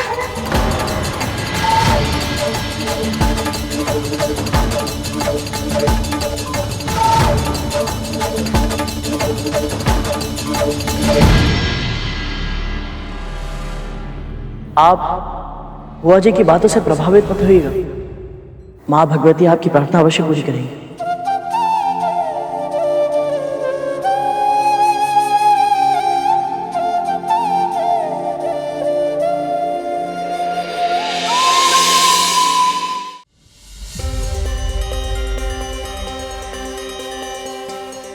अब तक आप सबने सुना कैसे माँ ने शैलपुत्री के रूप में महाराज हिमवंत के घर जन्म लिया। आपका विवाह उन्हीं के साथ हो जिन्हें पति रूप में प्राप्त करने की इच्छा समय आपके हृदय में सहज रूप से प्रकट करे। उसके बाद ब्रह्मचारिणी के रूप में तप करके महादेव को पति के रूप में प्राप्त किया।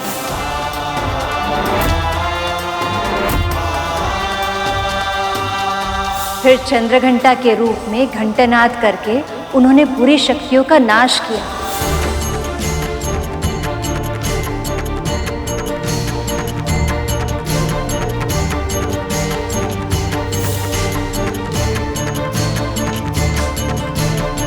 और फिर इस संसार और अपने पति के घर को सुंदर और स्वच्छ बनाया। कुष्मांडा के रूप में उन्होंने सिद्ध किया कि वो इस संसार की प्राण शक्ति है।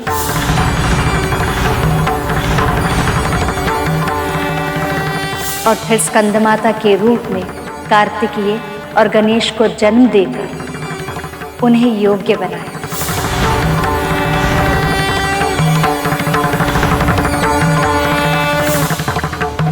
माँ के अब तक के सारे अवतारों में हर स्त्री की तरह उनकी प्राथमिकता थी उनके पति, घर और उनकी संतानें।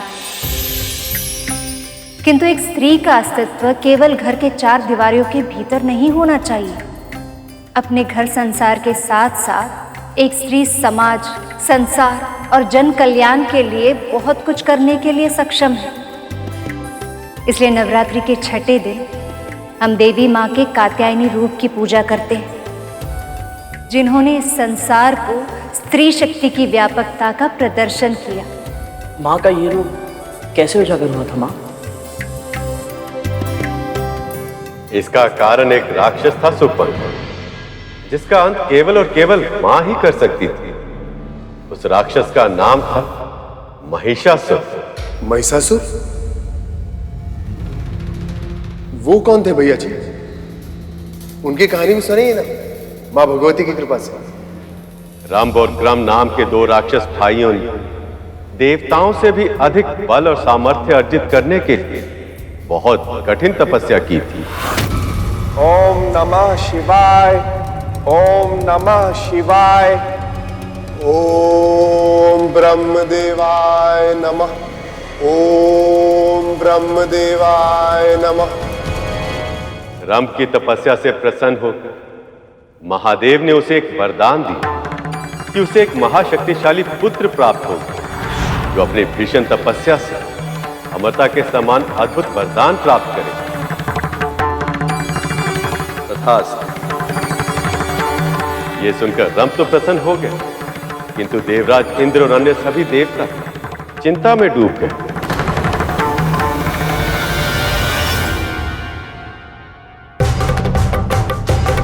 महादेव से वरदान प्राप्त करने के बाद रंभ एक बलशाली भैंस पर मोहित हो गए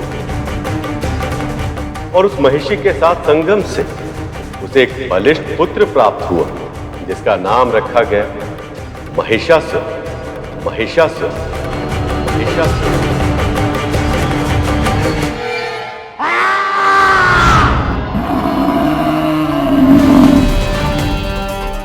जन्म के बाद से ही महिषासुर हिंसा करने लगा था।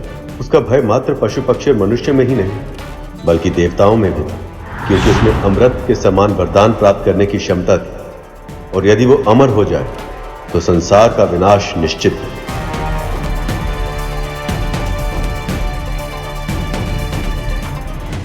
महिषी के साथ संगम से उसे एक बलिष्ठ पुत्र प्राप्त हुआ, जिसका नाम रखा गया महिषासुर।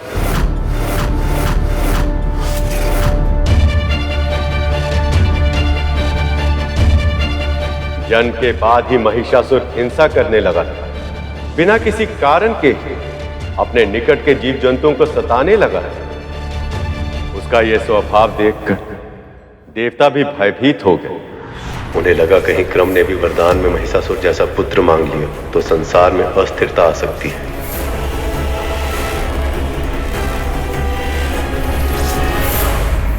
और उन्होंने क्रम की तपस्या को भंग करने का निश्चय किया।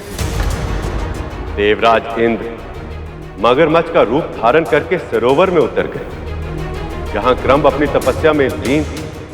उस मगरमच्छ के प्रभाव से क्रम की तपस्या भंग हो गई और फिर उन दोनों में युद्ध हुआ, जिस युद्ध में देवराज इंद्र ने क्रम का वध कर दिया। किंतु उसी समय रंभ अपनी पत्नी और पुत्र के साथ वहां पहुंचा और फिर क्रम, मेरे भाई ये क्या हो गया? इतनी शीघ्र तुम मुझे छोड़कर चले गए मेरे भाई। अभी तो हमें इस सृष्टि पर मिलकर राज करना था मेरे भाई। अब जब तुम ही नहीं रहे तो इस सृष्टि का क्या लाभ?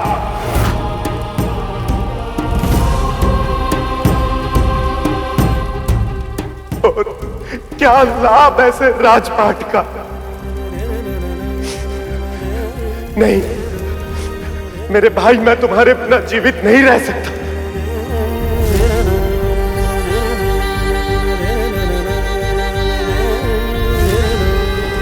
आ रहा हूं मैं।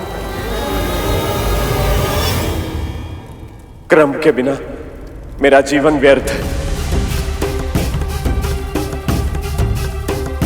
पुत्र, अपने पिता और अपने काका की मृत्यु का प्रतिशोध अवश्य लेना और स्मरण रहे कि इन दुष्टों ने असमय हमें मृत्यु के मुख में जाने के लिए विवश कर दिया। मैं जानती हूँ आप अपने भाई से कितना प्रेम करते थे, किंतु यदि आप हमें छोड़कर चले जाएंगे तो हमारा क्या होगा स्वामी?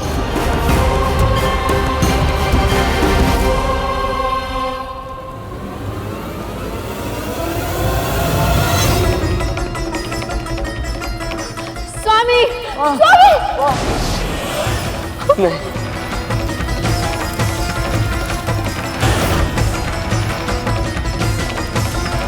अबला नारी हूं मैं।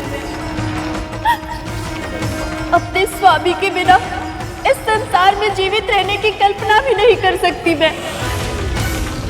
मैं भी इस देह का त्याग करूंगी। नहीं माँ, पर तुझे हम सब की मृत्यु का प्रतिशोध लेना होगा। देवताओं के राजा इंद्र से उसका सिंहासन छीनकर तुझे त्रिलोक का स्वामी बनना होगा।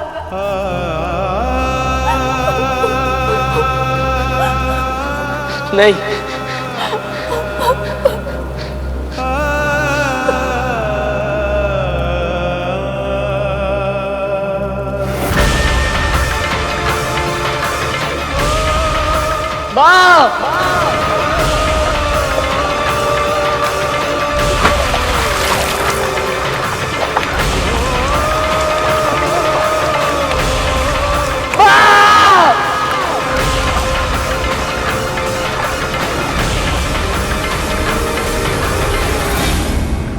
इन देवताओं के छल और धृष्टता के कारण असुरों ने ऐसे ही प्राण गंवाए हैं, किंतु मैं अब असुरों के साथ और अहित नहीं होने दूंगा। मैं स्वयं महिषासुर का मार्गदर्शन करूंगा। पिताजी! अपनी आंखों के सामने उस बालक ने अपने काका, पिता और मां को साथ छोड़कर यमलोक जाते हुए देखा। उसी समय उसके भीतर कुछ टूट गया और उसकी आंखों में प्रतिशोध की ज्वाला धधकने लगी।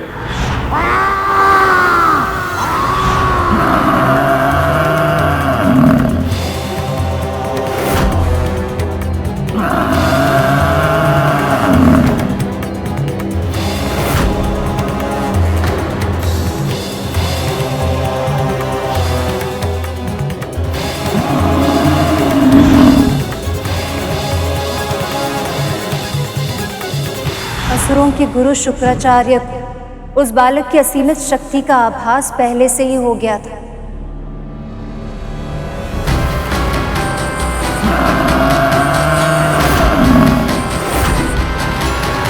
समय के साथ उनका विश्वास और भी दृढ़ हो गया कि महिषासुर देवराज इंद्र और अन्य सभी देवताओं को पराजित करके स्वर्ग पर अपना आधिपत्य स्थापित कर पाएगा। रंभ का पुत्र होने के कारण महिषासुर को जन्म से पहले ही महादेव का वरदान मिल गया था कि यदि वो सच्चे हृदय से तपस्या करेगा तो उसे अमृतत्व के समान शक्तिशाली वरदान मिलेगा।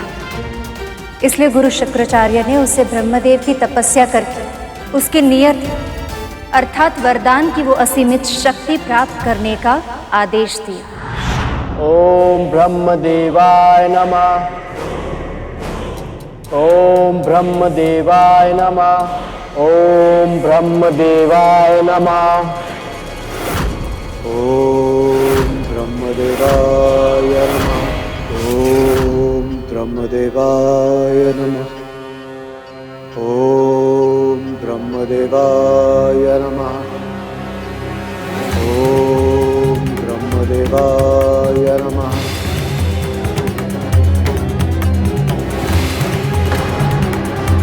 इसके तपोबल में निरंतर होती वृद्धि हमारे लिए संकट का सूचक है। अब तो बस एक ही उपाय शेष है, हमें इसकी तपस्या भंग करनी होगी। मुझे देवताओं का षड्यंत्र रोकना होगा। मुझे महिषासुर की तपस्या की रक्षा करनी होगी।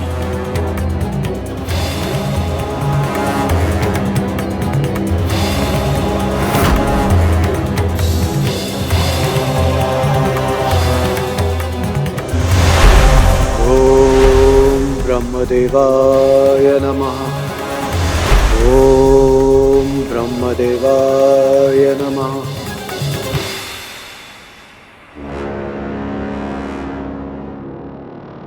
ओम ब्रह्मदेवाय नमः।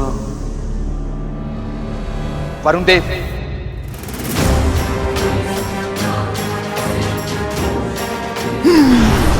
ओम ब्रह्मदेवाय नमः।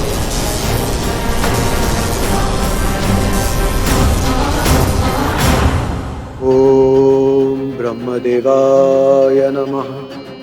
अग्निदेव,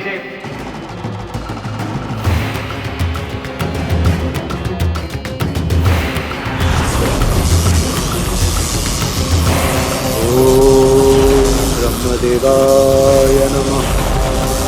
ओम ब्रह्मदेवाय नमः।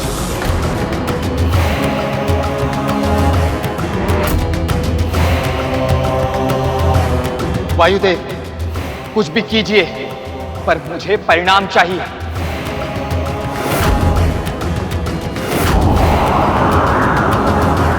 ओम ब्रह्मदेवाय नमः। ओम ब्रह्मदेवाय नमः।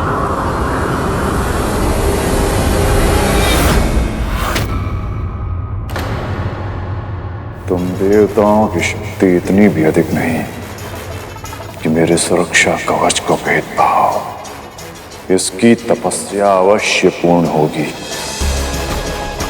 महिषासुर अपने लक्ष्य को अवश्य प्राप्त करेगा। ओम ब्रह्मदेवाय नमः। एक और असुरों के गुरु शुक्राचार्य महिषासुर को अमृतत्व की ओर ले जा रहे थे, तो दूसरी ओर देवी पार्वती को आने वाले संकट का अनुभव होने लगा। अभी उन्होंने सक्रिय रूप से इसका अनुभव नहीं किया था, किंतु धीरे धीरे उनका मन कैलाश से भटकने लगा था, क्योंकि उन्हें चिंता थी अपने रचाई हुई संसार की और उसमें रहने वाले संतानों की।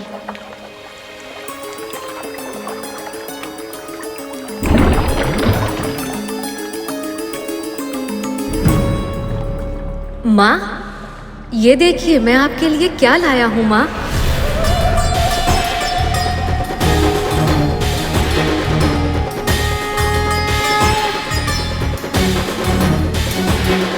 अरे ये क्या हो रहा है? और माँ इतनी विचलित क्यों प्रतीत हो रही हैं?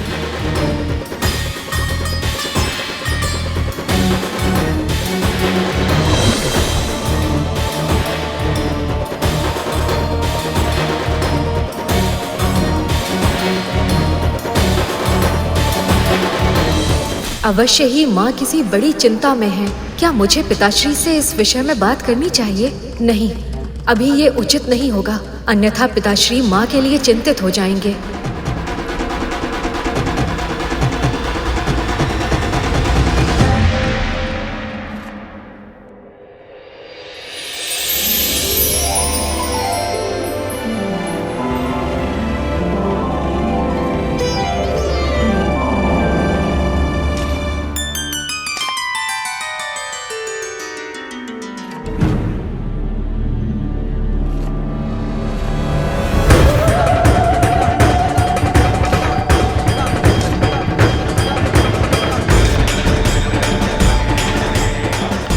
नंदी जी, माँ के हाथ में तो चाकू है, लेकिन इनकी परछाई में ये इतनी बड़ी तलवार कैसे दिखाई दे रही है?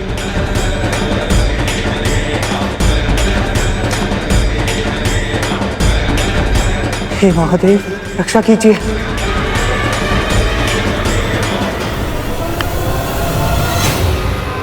क्या हुआ?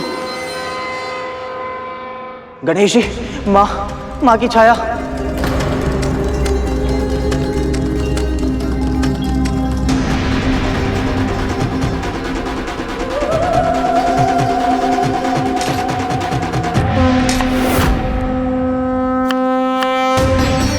मेरा भय सत्य था।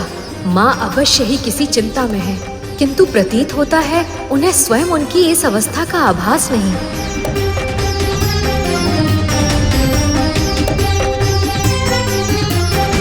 अरे, तुम तीनों को क्या हुआ? अभी भोजन बनने में समय शेष है।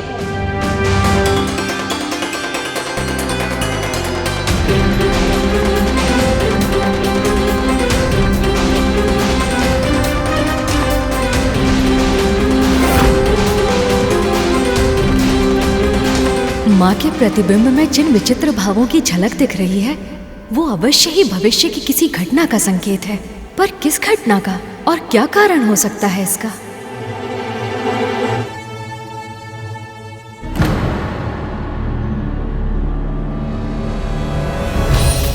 अरे, इन्हें क्या हुआ? बिना कुछ बोले ही चले गए।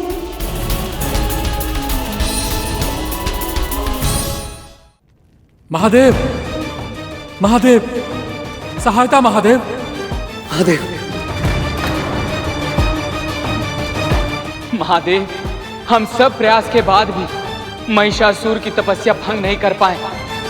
यदि उसकी तपस्या पूरी हो गई और उसे अमृत का वरदान मिल गया, तो संसार को नष्ट होने में अधिक समय नहीं लगेगा प्रभु। जो संसार मेरी संतानों की क्रीड़ा भूमि है, उसे नष्ट नहीं होने दूंगी मैं।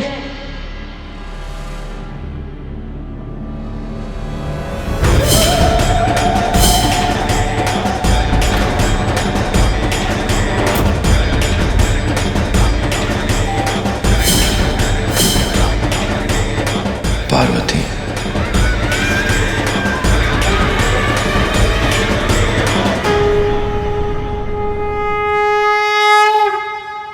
शांत हो जाइए आप सब।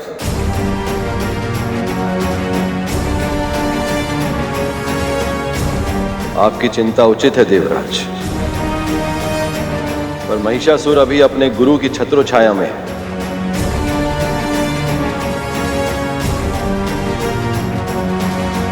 और गुरु का मान हमें रखना ही होगा। पर संकट सामने है, ये जानते हुए भी शांत रहना और उसकी प्रतीक्षा करना, ये उचित नहीं है महादेव। हमें महिषासुर को अमर और अपराजय होने से रोकना होगा।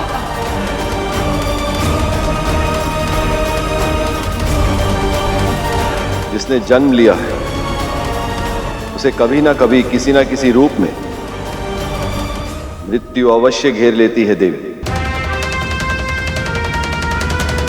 यही विधि का विधान है। जिस प्रकार कोई भी समस्या बाहर से देखने में असंभव दिखती है, उसका समाधान उसी के भीतर छुपा होता है। जिस वरदान से आप सभी देवता भयभीत हैं, वही महिषासुर की मृत्यु का मार्ग उजागर करेगा।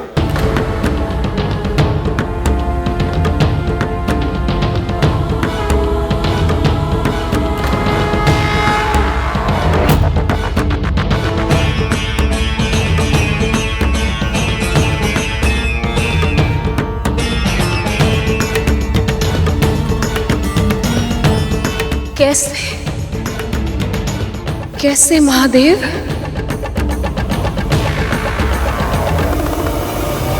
ओम ब्रह्मदेवाय नमः। ओम ब्रह्मदेवाय नमः। महादेव तो अपनी बात कहकर अपनी समाधि में लीन हो गए, किंतु देवी पार्वती, वो कैलाश में रहते हुए भी उन्हें संसार के अन्य सभी की चिंता सताने लगी। महादेव के पास होकर भी देवी पार्वती के मन में शांति नहीं थी। और फिर एक दिन नित्य समय की तरह अपनी माता पिता की पूजा करते समय गणेश ने देखा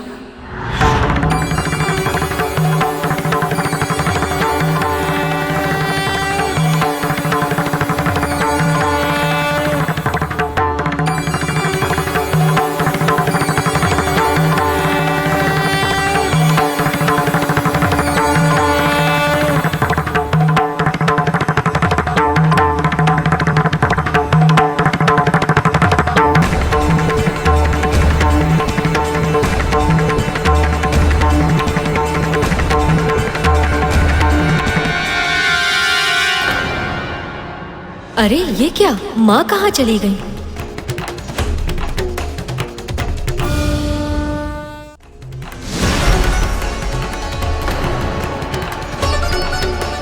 पिताश्री को माँ के बिना देखकर मुझे अचानक से ऐसा विचित्र अनुभव क्यों हुआ? क्या ये कोई अशुभ का संकेत है? गणेश, क्या हुआ पुत्र? प्रतिदिन जो पूजा समाप्त बाद में होती थी, पर मोदक की कल्पना में तुम्हारा मुख पहले ही खिल जाता था, पर आज मोदक के लिए तुमने मां के सामने हाथ नहीं बढ़ाया।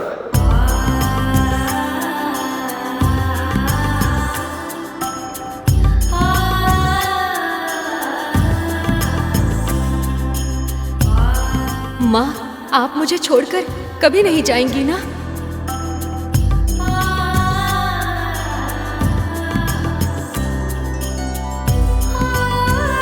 तुम्हारी माँ के प्राण बसते हैं तुम में, भला वो तुम्हें छोड़कर कहाँ जाएंगे? मैं जानता हूँ पिताश्री, पर फिर भी आज यही बात माँ के मुख से सुनने का मन कर रहा है। कहिए ना माँ, मुझे छोड़कर कहीं नहीं जाएंगी ना आप? कभी नहीं ना?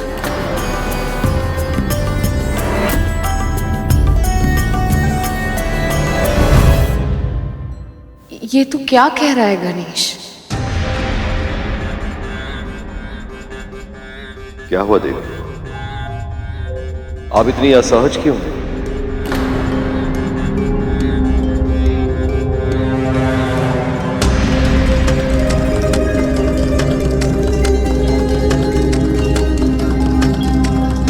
माँ। गणेश, चिंतित ना हो पुत्र, मैं तुम्हारी माता से बात करता हूँ।